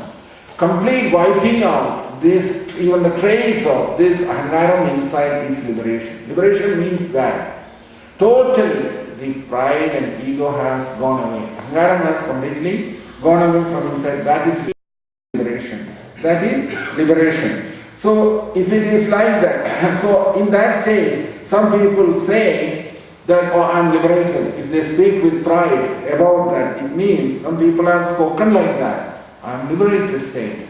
In fact, there is a statement in the Upanishads also, Vedandamegam Purisham Mahandam Aditya Varnam Tamasakarastam. In Vedam, sages are saying like this. Does that mean that they are all avishuddha buddhi, their intelligence is impure? No, it's not like that. Why they are saying like that is that when they are saying, you have to understand it in a different way. They are not saying from their pride, they are saying from their bliss. They are experiencing Krishna and they are making that statement that we are experiencing that bliss. They are directly experiencing that bliss of Krishna. And because they are, in other words, they are situated on that spiritual platform and they are speaking from there. Not that they are situated in this material body and with the pride in the material body and making this statement, we are liberated. It's a big different thing. You have to understand that words in that way, otherwise it will cause confusion. You know why? So many people, especially devotees make this mistake about that verse. What do they say? Oh, those who are saying I am liberated, and they are not liberated. Only through bhakti you can get liberated. No, it's not like that. What it means is that enye aravindaksha vinuktamayam swayastha bhava avishuddha buddhayam. Jnanis are also their liberated souls. In jnanis, they are also liberated souls are there. But they are liberated and in the spiritual platform they are experiencing the happiness of spiritual life, the blissful happiness of the soul, soul's existence, identification with the soul, not with the body. From that platform they are speaking. But those who are not in that platform, completely absorbed in the body and pride of his own body, if those people say they are liberated, you can't accept that. You have to reject that. They are not liberated. But those who are actually liberated in the platform of the jnanis and who are liberated from the material body, when they talk about the soul and experience of the soul, that has to be accepted as real. That is not from the false ego, platform of false ego. False ego is for the jiva, not for the liberated soul. It is in that context the first two lines.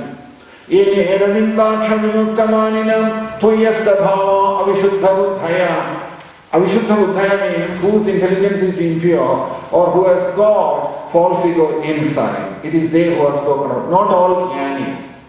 You can't categorize them into that. And Arihya Krishnayana param padam tada padam jano anagrada yushmadangrayam. So, those who have not realized and those who have not taken shelter of Krishna's lotus feet, they all of them, Arihya Krishnayana param padam tada. Although they have come to this human body, padam yado anagrada yushmadangraya, they will fall. At the end, they will fall. So, how do you know somebody's intelligence is not pure yet? Vimukta manina. That means they have no bhakti inside. There is no bhakti inside. Simply talking philosophy all the time. Dry philosophy. Without any proper Krishna consciousness. This is the category what we are talking about. That kind of people, they have no bhakti. And how will that bhakti? And bhakti will be, they will make fun of bhakti also. That is also one thing.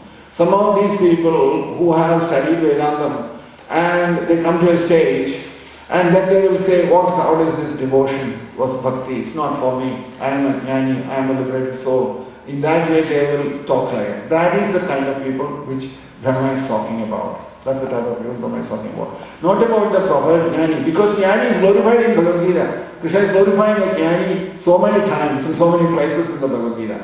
So, and such a person has come to that state after he has lost all the trace of false ego even from inside. Completely gone. Completely fixed in the spiritual platform. He is talking from that state.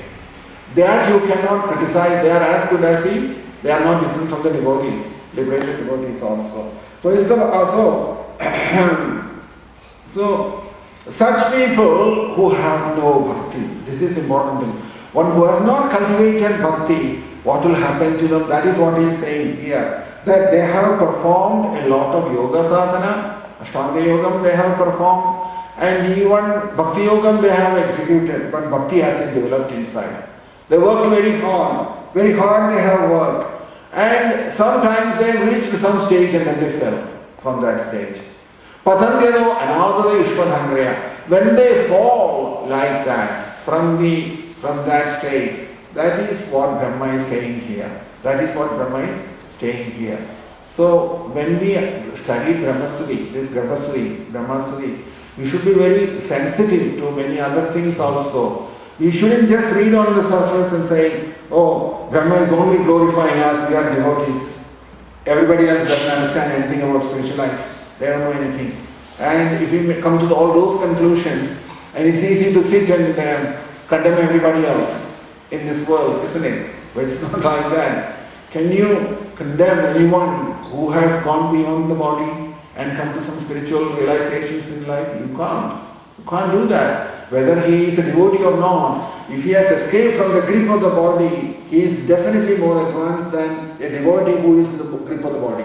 Is it not? So, while making these judgments based on this Garbhastuti, Brahma's prayers, we should very carefully look what is Brahma talking about.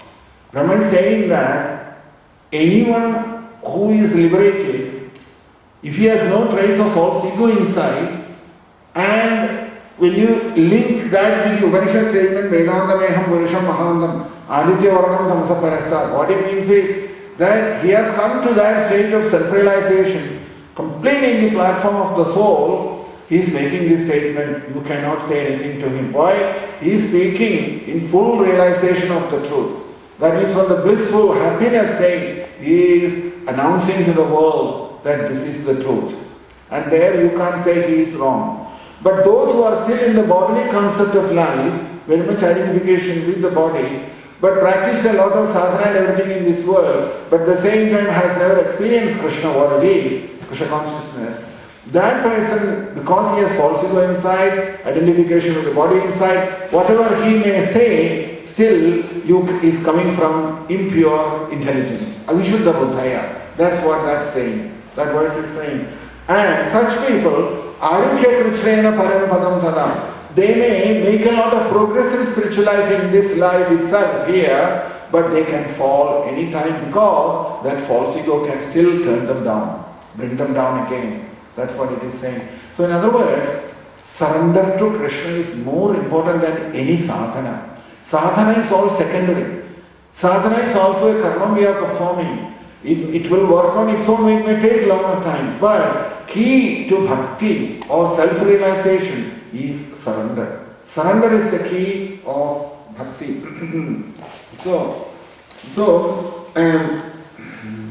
Just like when they perform the operations, they use some knife and other things, isn't it? For the operations, different instruments, what they use. But after the operation is over, they have to take away all the instruments from the body. Similarly, when we are executing spiritual life, keeping this false ego inside, we are executing spiritual life, isn't it? Whatever activities we are doing in spiritual life, it is always keeping this false ego inside. It's false ego who is doing everything. False ego is telling you to wake up in the morning at 4 o'clock or 3 o'clock, whatever time. False ego is telling you to bathe. False ego is telling you to put the tilak on. False ego is telling you to chant. False ego is telling you to go to the temple. False ego is telling you to pay the obeisances. False ego is telling you to hear Srimad Bhagavatam. False ego is reading Srimad Bhagavatam. Everything false ego is doing at that time. It's not the self who is doing it.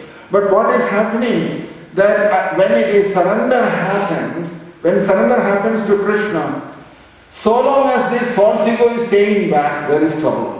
There is trouble. So when this false ego completely disappears from inside, that I am not the doer anymore, when that happens, When that sadhana, what is executed at that time, is proper bhakti. That is bhakti. Devoid from any kind of false ego. Any kind of false ego. Some people say that we don't want to become the sugar, we want to taste the sugar, isn't it? But one thing you should know, that if you eat a lot of the sugar, you will get diabetes. It will come, isn't it? And sugar won't get diabetes, you will get diabetes, isn't it? If you keep on eating sugar, you will get the diabetes. So sugar you can't change any time. But if you move away from the sugar, that in the same way, just like if you stay away from the sugar, which is self-realization, this false ego, ahankaram, will stay very, very, very strong. And in the beginning, it is not possible to execute any sadhana without false ego. False ego will be there. But the quicker we surrender and continue sadhana, that becomes proper bhakti.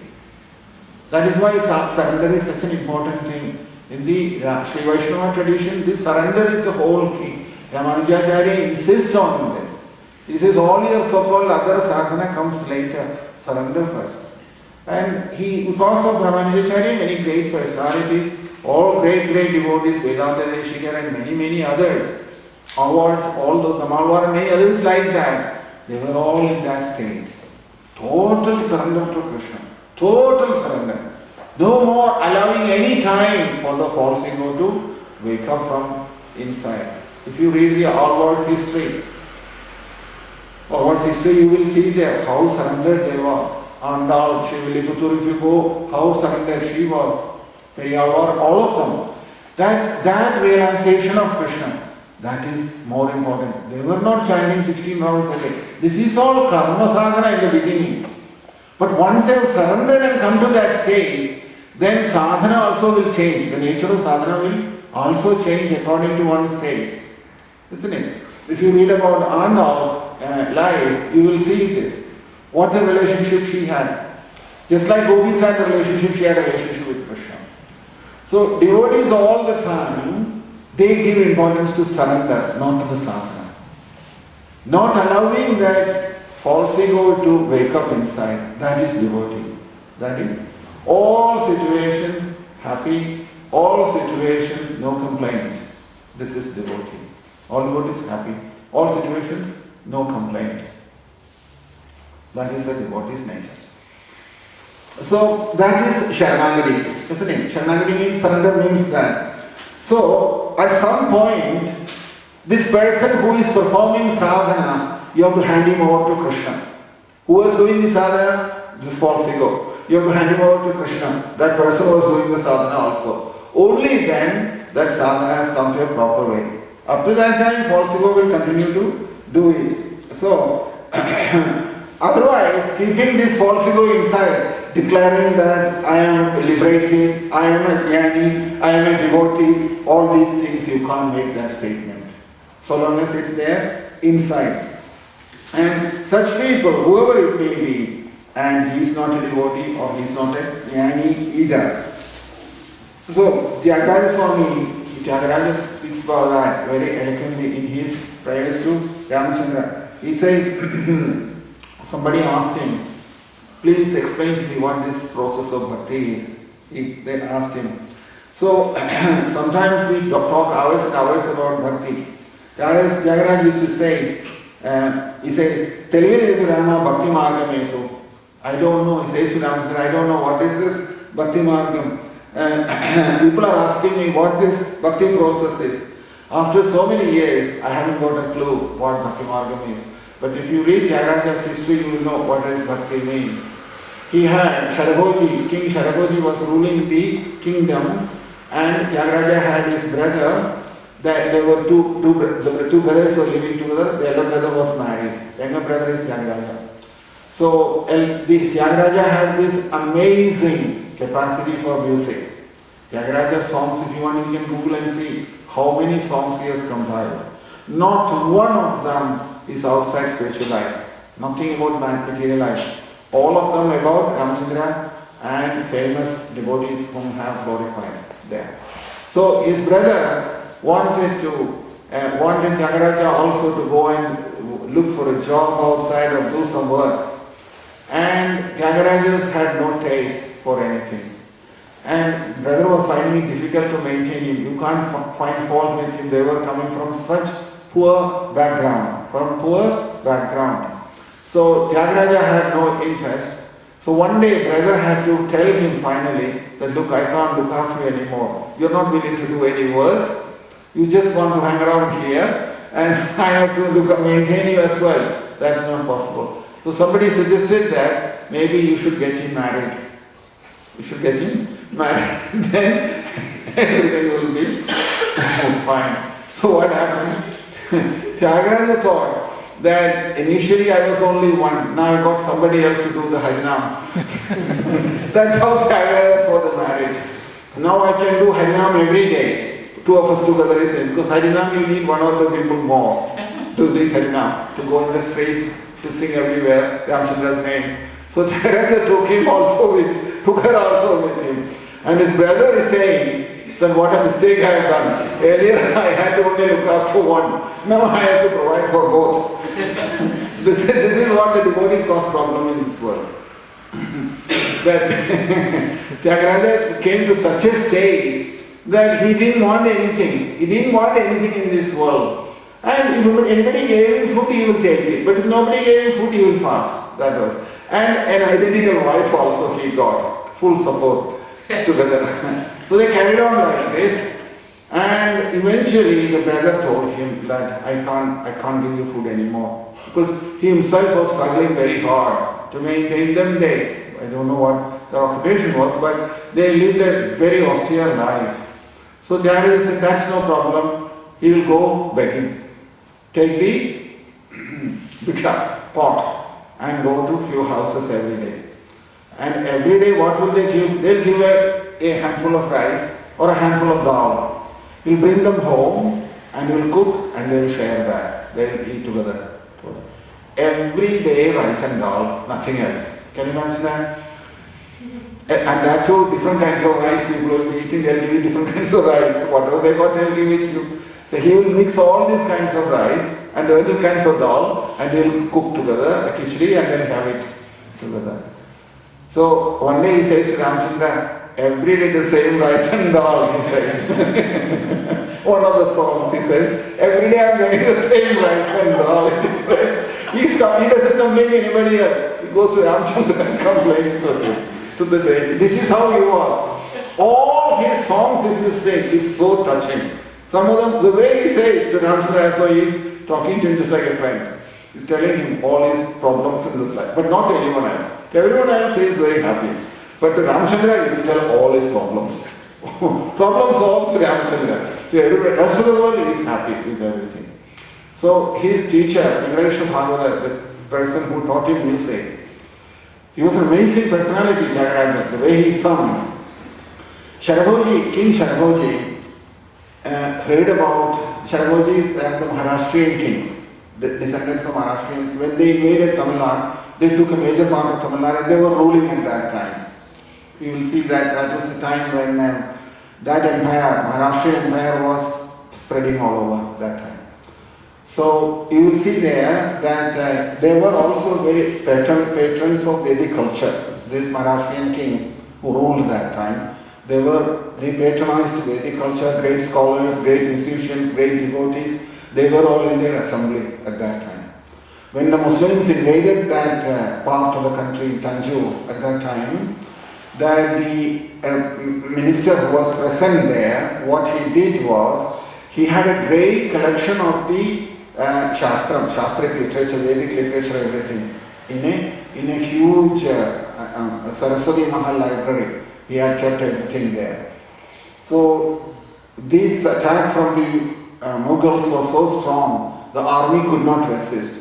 So he was feeling disheartened so much that if they attacked, what they did was they were burning temple after temple and setting fire to everything which they believed did not belong to their faith. That's how they attacked, isn't it? So when they attack, they are going to set fire to this library also. So he told them that in this library there is Quran there. So when they heard that, they didn't do anything to that library. They left the library and went away from there. So that's how the library was saved, Saraswati Library. So they were ruling, and Sharaboji was one of the kings from that tradition. He heard about Tyagaraja's music and invited Tyagaraja to come to the palace. So Tyagaraja's teacher, Venkatesha Bhagavata, and Tyagaraja together is traveling in a horse cart. The king had sent the horse carriage to come to the palace. We went to the palace. He was only about 7 or 8 years old, young boy. He sang a concert there in the assembly of all these great musicians and great personalities. Sharaboji Maharaja took a very expensive golden chain with all the necklaces, everything, very valuable jewels, everything, took it out and put it on Tyagaraja's neck. And he was so happy with that songs what he sung there. And this was naturally a recognition for the teacher also, that it was his student, isn't it? While they were coming back from the palace after this concert, everything, Tyagaraja was crying. Tyagaraja was crying. Venkatesha Bhagavata was in happiness. The teacher was in great happiness. He looked at Tyagaraja and Tyagaraja was wiping his eyes from the cloth water. He was only wearing a gamsha-like thing. Very simple people. There is no shirt or anything. The thread is there and the small cloth on the covering the up to the knee. With that he was wiping his eyes and he was crying. This teacher is asking, why are you crying? I am feeling so happy that we have been recognized by the king and look at what he has given you with all these things. He said. You should see what Tyagaraja's reply was. Tyagaraja is saying, what is the point in singing all this in front of all these people? If you have to sing something, you have to sing in front of Ramchandra, nowhere else. And Ramchandra should say that my singing is nice, he liked it. Then it has some meaning. Otherwise, what does it mean? He says. When great devotees recognize, or when Ramchandra recognizes, all this music has some meaning. Otherwise, what is this music? Tyagaraja says that at that time.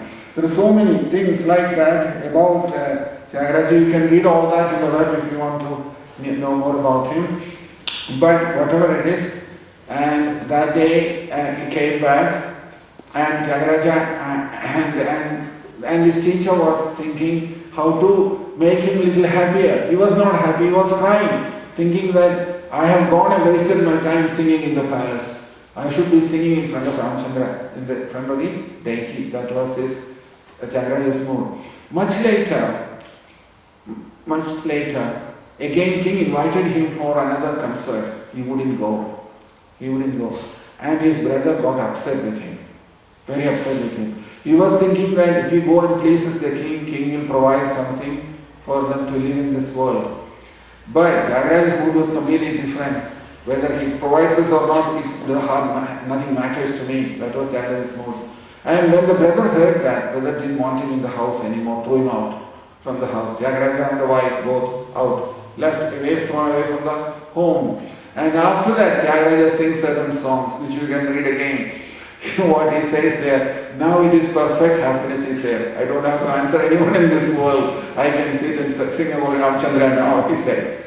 And then the same Ramchandra, same Tyagaraja in one instance, he sings in a different way. What he says is, today is my happiest day. What happened was, a great sannyasi who was living in Benares, one night in the dream, Ramchandra appeared to him and told him, you go down and see and listen to Tyagaraja how he is singing about me. And the sannyasi walked all the way from Benares to Tanjore to hear from Tyagaraja about this song. And when the sannyasi came and asked Tyagaraja, Tyagaraja started singing. After hearing, then the sannyasi says to him, I was sent here by Ramchandra himself in the dream. He told me to come here to listen to you.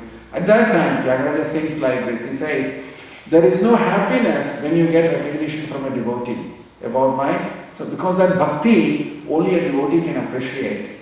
All Krishna can appreciate. Ramchandra can appreciate what is bhakti. But ordinary people in this world, what do they understand about bhakti? He says. What do they understand about bhakti? They won't understand. It has to be appreciated by people who know what is bhakti. What is bhakti? That was Tyagaraja's statements in his explanations to about bhakti. He says like this. So in the Upanishad, Upanishad he says, Naham Veda Sukhe Dedi. Upanishad's self-realization is also like bhakti. If somebody asks a devotee, what is bhakti? Very difficult to explain that, isn't it? Bhakti is an experience, isn't it? Bhakti is coming from the soul. It's realization in one way. It's a realization. Similarly, Jnanis also will say the same thing. It's a realization for them. They'll say, Aham Veda Sukhe Dedi. We don't know what it is. Self-realization is like that. We don't know what it is. Don't you know that what it is? Yes, I know. But then why don't you say, I don't know what it is, what to say? That is how it will be. Nona Vedeni Purvaha. All our previous acharyas are like that. And they never said that they know it. They never said that they don't know it. They never said that they know it. They also never said that they don't know it. They don't know it. Because in order to say that they know or that they don't know, there has to be someone. That is false ego only can say that. That's why they don't say it. In order to, who speaks all these things? I know, we say. Who knows? That I, who is that I? The false ego speaking, isn't it? But in self-realization and in bhakti also, there is nobody to say, I know. I has gone. There is no I anymore. The ego is not there anymore. It comes from the truth itself, whatever experience is coming from there. So, so as long as I is there, that is why I say, Padam yada anadrida yushvadam kayam. That so long as we do not respect or we do not accept that power inside, anadrida yushvadam kayam, that Krishna's presence inside, Sarvajnaha, Sarvandaryami. So that we are not respecting. Rather what we are doing, we are thinking that this false ego is real and this personality is real. And as long as we think like that, there will never be peace inside. There will never be any peace inside. That's why it is said, after doing all this sadhana, ultimately we have to surrender. We have to surrender to Krishna. We have to drop all the practices. Then the sadhana is finished. Sadhana you can do for 30, 40 years and the sadhana will finish one day.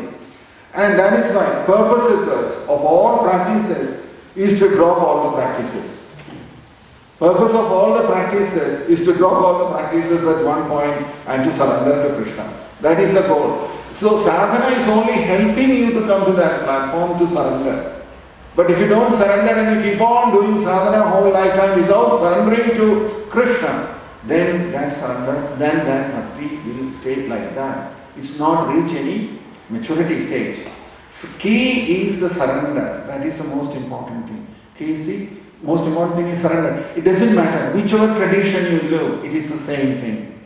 Even Chaitanya Mahaprabhu, when he says, if you look into Shikshashtakam, you will see there that we made it very simple. What do we say? We say to people, Prabhu, you just chant Hare Krishna, take prasadam, dance and be happy. That's our instruction to the world, isn't it? Chant and be happy. But Chaitanya Mahaprabhu's instruction is not so simple. You have to take into account what Chaitanya Mahaprabhu said in the Shikshashtakam, isn't it?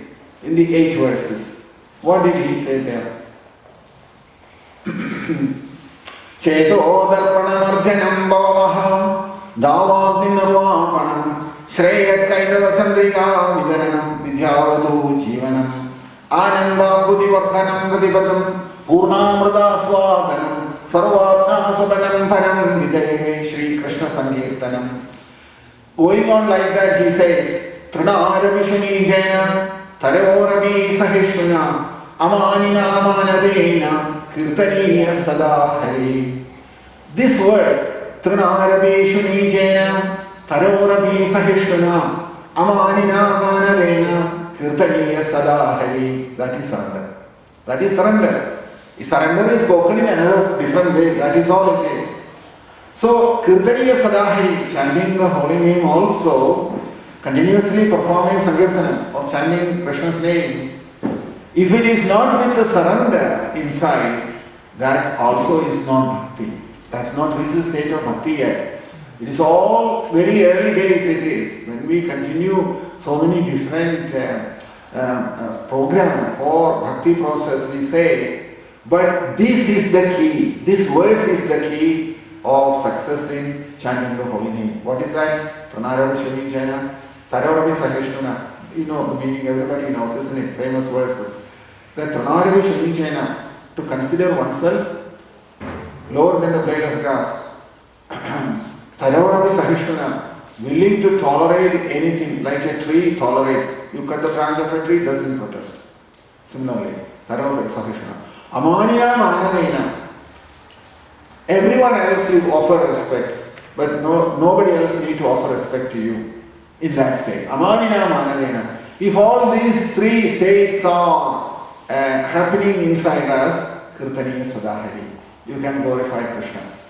And if you glorify like that, the result also will be there. That which means freedom from false ego, complete freedom from false ego inside. So it is a very basic requirement. So when we say to people, sometimes what devotees do, they make a sort of a, what do they call it? In a metallic plate or something, they print this, Pranara Vishuni Jana Tararabi Sahishana, this verse, and put it on their neck, and then they chant and walk around. That's okay, that's fine, you can put it on, you will see this. But if you talk to them, the ego comes out straight away, false ego, inside. So, it has to happen inside, not outside. It has to happen inside. That verse has to manifest inside, completely. And then if you execute sadhana, it has meaning. That is what Chaitanya Mahaprabhu's instruction is. Chaitanya Mahaprabhu was in that state and he expected those who are chanting the holy name also to be in that state. In that state. But that is where the problem is, isn't it? That is the whole problem. Problem is that we have taken, that's why we don't say that verse to anybody. We tell them, chant Hare Krishna Prabhu, take prasadam and dance well and be happy in life. Why are you worried? So, when you say like that to people, wow, this Bhakti Yoga is a fantastic process. There is no other yoga as good as Bhakti. All you have to do is to eat well, prasadam, dance well, and sing a lot very well, and go back home, back to Godhead. Where is the problem? This is how it appears like that to people. And after a while, when you start telling them, Prabhu, what this is also part of the Bhakti Yoga, they say, well, that's a little bit too much to expect us to do all these kind of things. That Tadavarapi Sakrishnana, you have to tolerate everyone what they do to you. And Tranaravi Shrivichena, if you become lower than the blade of grass, what will happen? Tadavarapi Sakrishnana, if everybody else that you are giving back in double quantity. So where is Bhakti then? So it is difficult. Bhakti also is not difficult, easy. We have misunderstood about Bhakti so many things. We are thinking, oh, Bhakti is such an easy process compared to Jnana. Can everyone become Chaitanya Mahaprabhu? If it is so simple. How many people can become Chaitanya Mahaprabhu in this world? There's only one, you have seen Chaitanya Mahaprabhu so far, there's only one Chaitanya Mahaprabhu. And it will be like that. Because that surrender, that realization, that Bhakti is not easy. It's not easy. We have misunderstood many things about Bhakti like that. That we took away that part which suits us. What is that? Prasadam, music, dance. We took that on board. And the difficult part, what is that? Tranara Vishunijana, Tharavarapi Sahishana, Amanina Manadena. Those three which are difficult, we put it aside. That's for others to follow, not for us. We have made it like that. So you can see where Bhakti problem comes. Bhakti is difficult. It is there that this verse comes into effect. Which one? Enye ravindaksha vimuktamanina tvayasta bhava avishuddha buddhaya ayushya krachayena param padam tada patanjado anahada yushmadhan braya. That those who are thinking that they have become spiritual, they are becoming realized, they are becoming liberated, they can keep things like that, but nothing will happen. Their intelligence is still impure. Brahma is saying like that here. So we have to drop everything, and eventually you have to drop that false ego also. At the end, if you drop the false ego first, it makes the whole life a lot easier. We can see this in our own life. If you look to ourselves, we can see. A simple thing, suppose three of us have to do together, what happens? It never gets it done. A simple thing, where there will be four different opinions. One may not agree with the other. Immediately there is problem. Immediately there is problem. Immediately there is problem. We can't agree each other. Why? Two different egos have come and making two different proposals, and then there is problem. So even a simple thing in life, if we can't agree, where is the question of this false ego getting rid of from inside? How will it go? When is it going to go? This is what we have to think. That for our own purification, we have to be constantly alert about this. That not to allow this false ego to play too much a big role in life. Sometimes in Vyavaharam, in dealings in this world, even though this knowledge is inside, externally you may have to show certain things and have to manifest sometimes. Sometimes you have to show your displeasure while dealing with this world. But while engaging in spiritual activities, false ego should not take any role. It should not allow that to happen. As long as it's a spiritual activity, it has to remain free from that. That is why Krishna is saying here, Krishna also told us, isn't it? Sarvadharman parityajya mamivam sharanam. So, sharanam vraja, he says, sharanagatam. So Krishna says, if you do like that, I'll take care of everything. So like this, after saying that, now what is interesting here is there is something more interesting.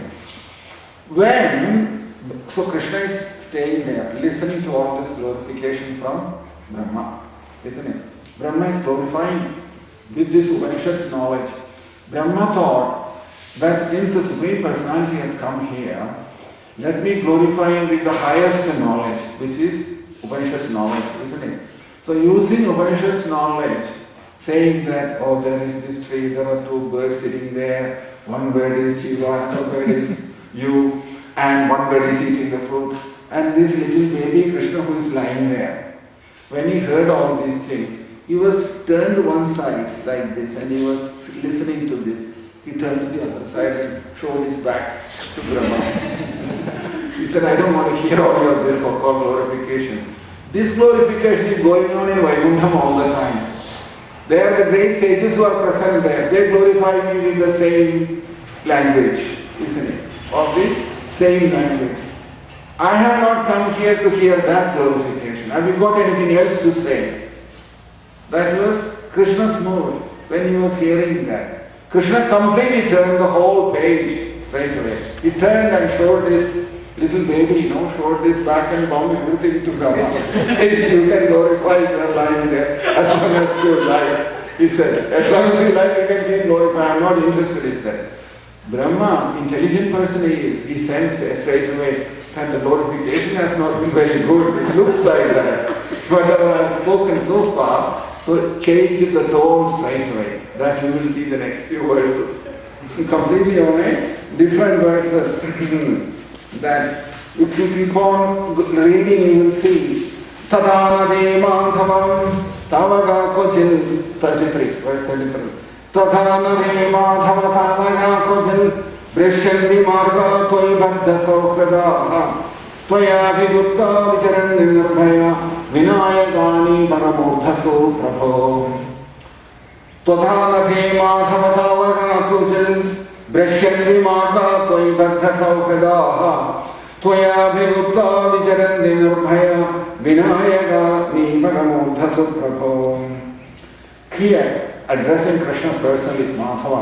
Madhava is Krishna's name, isn't it? Addressing Krishna's Madhava, he says to him that devotees who are always protected by you and they are not interested in this philosophy to such an extent, but they in spite of that even when the big problems comes in their life, they simply take your shelter and get out of the problem. Get out of it, and they carry on fearlessly, in this world without worrying too much about anything. As soon as a problem comes in life, they take Krishna shelter. In other words, devotee surrenders to Krishna and get over all the problems. Jnani realizes the truth through the process of knowledge and then he surrenders to Krishna. Either way you have to surrender. Jnani also surrenders to Krishna, but devotee also surrenders to Krishna. The difference is, devotee first surrenders and then Krishna gives him all the understanding of spiritual knowledge, gives to him. Jnani first realizes the truth and then he surrenders to Krishna. Either it's happening in two different ways, that's all it is, between Jnani and a Bhakta. There is only differences like that. Devotee first surrenders. When he surrenders, problem comes, he surrenders straight away. Completely takes Krishna shelter all the time, every minute. He takes Krishna shelter. So what happens? Krishna protects him, looks after him, and eventually before he leaves his body, gives him the spiritual realization what is necessary for him to go from here. There surrender is important. Jnani, through cultivation of spiritual knowledge and following all the rules and regulations and with complete detachment and renunciation from this world, cultivates spiritual knowledge and realizes the truth. When he realizes the truth, he simply surrenders to Krishna at that point. So eventually all ends up in the same state. Yeah. So that's why he says here, what does devotees do who have loving relationship with you? This is that switching. Brahma switches from British gas to N-Power, you switch. In the same way, you can see a sudden switch here from Jnanam to Bhakti. Straight away from Jnanam to Bhakti. You switch. There is a website on it. That's also like it. You switch. That switching you can see here in that verse. So up to this verse 32, Brahma spoke about Upanishads. From 33, started devotees mood. Brahma is talking. Everything from now on, it's in a devotees mood. He says like this. He says here that he says at that point that he says Tadhanade Madhava Tavaga Kochil Prashandi Margatoi Bhadda Saudhada Toya Vigupta Vijarante Narbhaya Vinayagani Bhagam Uddhasu Prabho. That we can take the direct meaning of those verses. There is nothing to explain there because what all says is Vinayagani Bhagam Uddhasu Prabho. Whenever there is Vinayaka, means vignam, obstructions comes in life, obstructions means problems, comes in life, what the devotee does, he becomes more devotee, more surrendered to Krishna. That is devotee's mode. He becomes more surrendered to Krishna. Devotee's nature is like that. He is already surrendered to Krishna, but sometimes due to prarabdha and all, more problems will come. Then what does he do? He surrenders more at that time. More and more surrendering day by day. That becomes the Toyastadhava Avishuddha. So that is what Krishna says here. So from there you can see now going for many other verses after that. Sattvam Vishuddham Shreyade Bhavan Sthido Sharirinam Shreyam Upayanam Vavu Vedakriya Yoga Tapasamadhi Vitavarhanam Yena Jana Samihadem. Then Sattvam Najedha Viridam Nijam Bhave Vijnana Vajnana Vidavamam Guna Prakashe Anumiyade Bhavan Prakashade Yasya Jayena Gunam. Then Nanamarubi Gunajanna Karmabir Nirubitavye Kavasasya Sakshina Manobhajobhyamaname Vartmano Devakriyayam Patayandidhavi.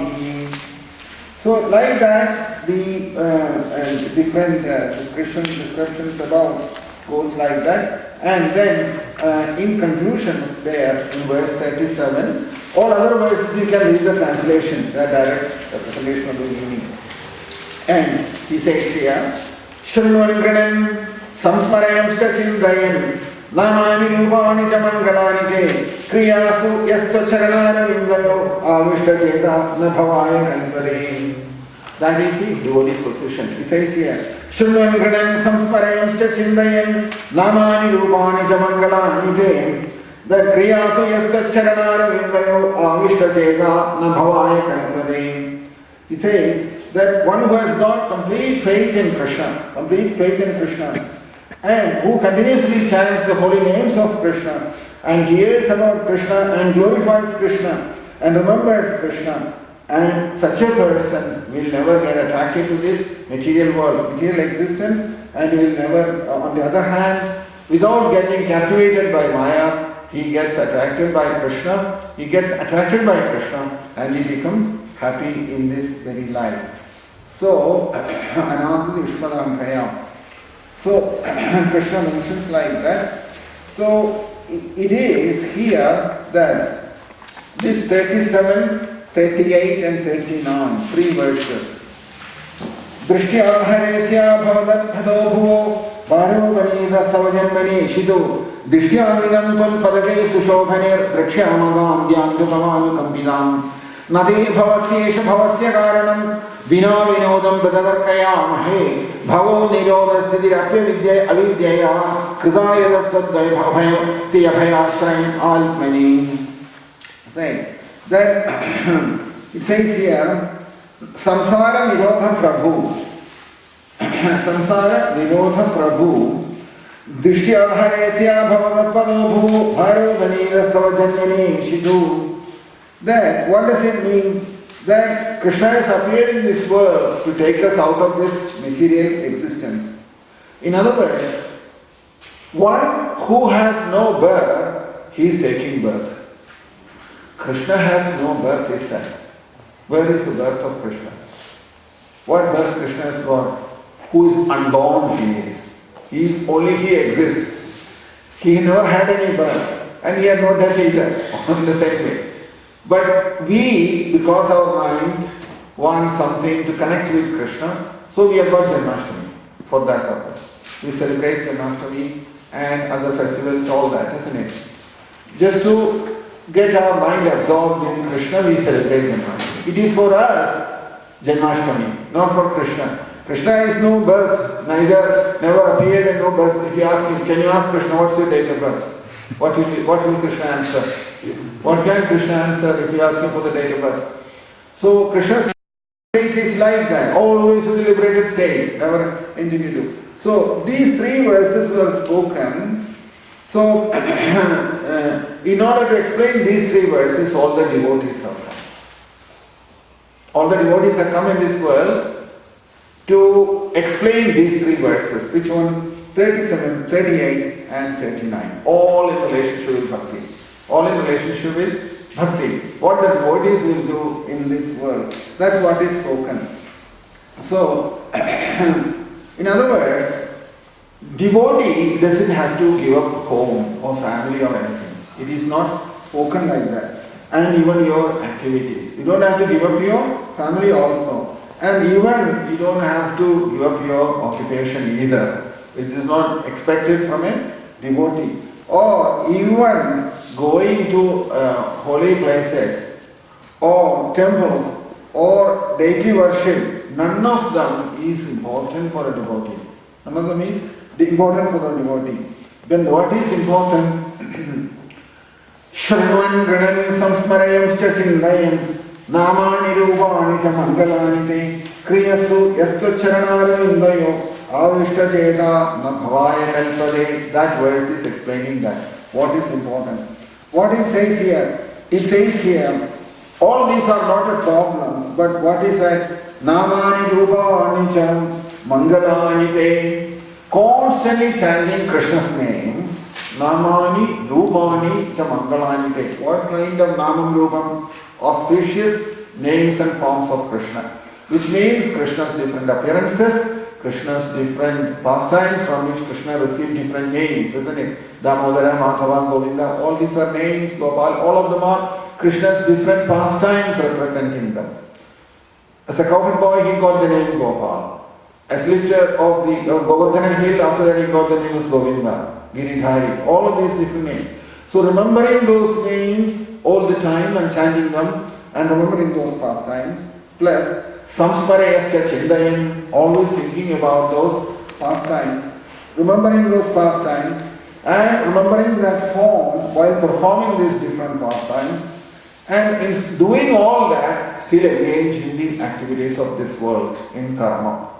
In karma. This Upanishad's knowledge and to get the realization of the Upanishads and everything, That requires renunciation from this world.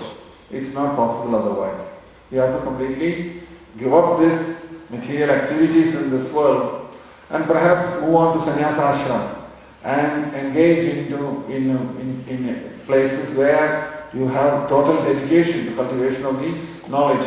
That's why all this precious knowledge all spoken there. When it comes to the people in the age of Kali, it will be very, very difficult process to follow. The only choice they have is this: Namani, Rupani, Ishangigani. What Bhagavatam also says, isn't it? Chant the holy name, take Krishna shelter, continuously hear Srimad Bhagavatam. Srimad Bhagavatam, always hearing. So, and continue to do whatever we have to do in this world. Let the body do the karma, because nobody can give up karma also. Let the body do the karma, but don't get attached to the karma. Don't get attached to the karma. Also, don't over endeavor in the karma. So that is why a devotee has to carry on in this world. If you do like that, mind has got absorbed in Krishna. He does the karma in this world with the body, but at the same time, all that I am the doer, I am the enjoyer, false ego does not have any role to play. So who lives in this world, in him, Krishna has entered into him, and who lives in that way in this world and engage in activities in this world, such a person, even if he is in the householder life, he is not bound. That is the Bhagavatam's commentary. Bhagavatam is saying, Nade bhavasyesha bhavasya karanam vida vinodam vadatarkaya mahi Bhavo nirodha sthidirapya vidyaya kridayadastu bhayashayalpani. So such a person, he is not, even though he is a householder, he is not bound. This is the Bhagavatam's opinion about that. Bhagavatam's opinion about that. So Krishna's appear, in other words, what we are talking about is Bhagavata Dharma. Isn't it? Bhagavata Dharma it is. Bhagavata Dharma is what, you remember, we talked that famous words, Kayena Vacha Manasendreva, Buddhyatmanava, Brahmve Subhava, Karoti, Yajat Sagalam Parasmai, Narayana, Edi Samapayya. So, offering everything to Krishna and living in this world, in his way, doesn't have to run away from home, doesn't have to run away from office or work. That's all misunderstanding. That in householder life, by living in the householder life, but to live in this way, that offering everything to Krishna and living in all circumstances completely surrendered to Krishna, that is Bhagavata Dharma. Just like we mentioned in the beginning, let the boat stay in the water. The water should not enter into the boat. Similarly, we should live in this world, but the world should not get inside.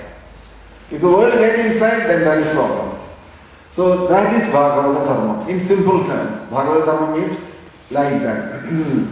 So,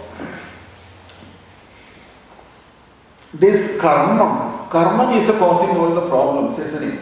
Two problems we have, two problems in the sense. Inside us we have this strong karma vasana. That is the whole problem. Vasana inside, I have to do this. Karma is not letting us rest anytime. Even if I want to rest, it's not allowing me to rest.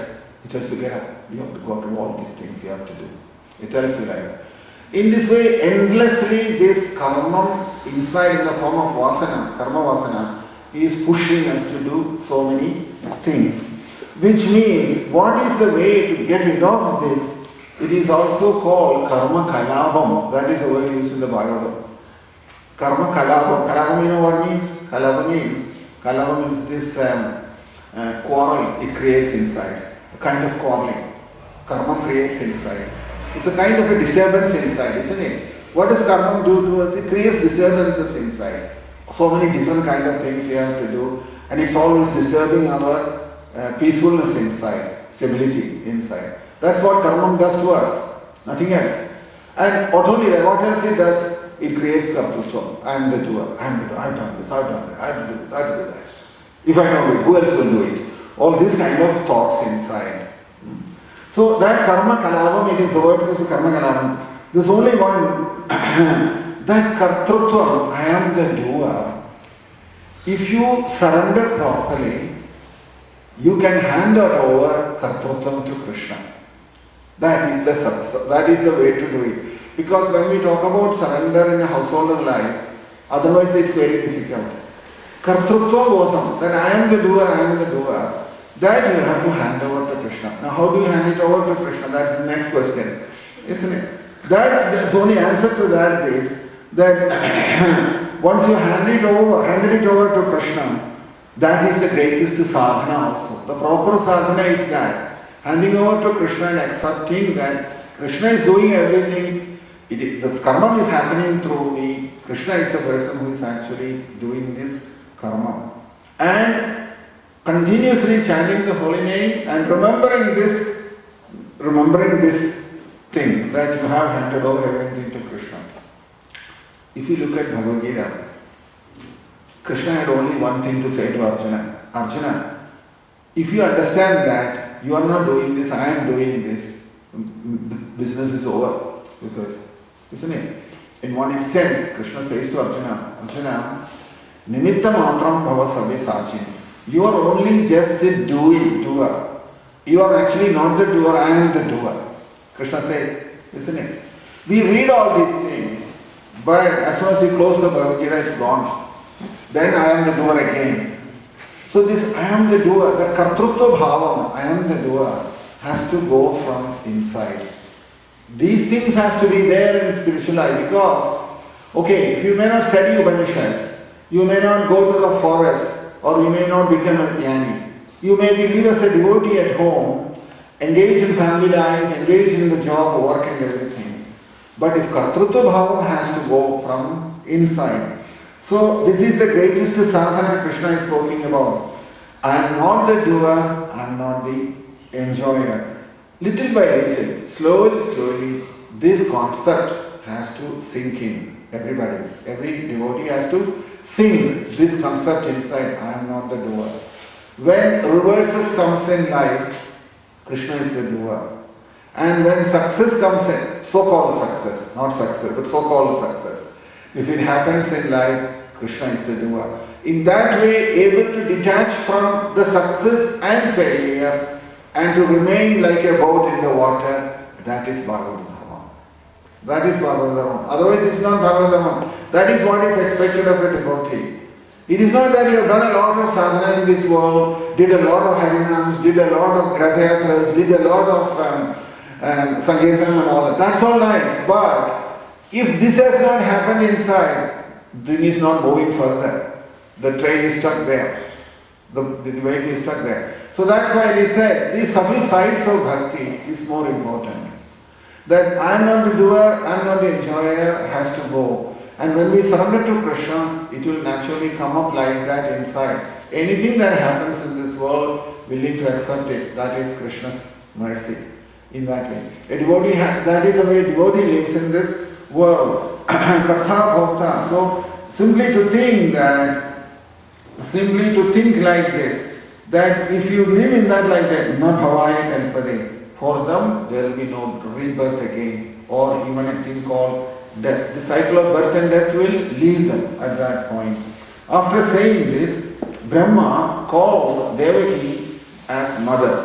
If you look in the verse 41, you will see there, he's calling Dishtyambade Kukshigada Parapuman Amshena Sakshat Bhagavan Bhavayanam Ma Bhubhayam Pochabade Amamosho Goptaya Gunam Bhamida Taval Majaham. Then, calling her, my dear mother, addressing Devi, Brahma is saying, my dear mother, that Krishna has come now and appeared in you, appeared through you. And Krishna has become into you. He has come into you. Don't be frightened about Kamsa anymore. And your son will protect all the Yadavas from any problems in the future. So it is saying like that Kartrutva that who is Brahma, who is the great grandfather, isn't it? Suppose we all have grandfathers. We all have grandfather also. Great-grandfathers. If you keep on looking at that in everyone in this world, ultimately there is one grandfather, isn't it? How will you address him? Brahma. He's the great, as many greats as you want to put, grandfather is Brahma. From him, everybody else has come, isn't it? So Brahma has come. So he is addressing Devi as mother. He's addressing Devi's mother. And he says to him, Dishtya asangane, Dishtya ambane kuchigara parakuman. And that Supreme Personality has entered into your womb. And they are preparing for Krishna's appearance. They are preparing for Krishna's appearance. And saying this, Brahma has warmed up his prayers. Garbhasturi, he has warmed it up. Now, in Srimad Bhagavatam, in so many places, you will see Brahma's prayers. Brahma is the head, isn't it?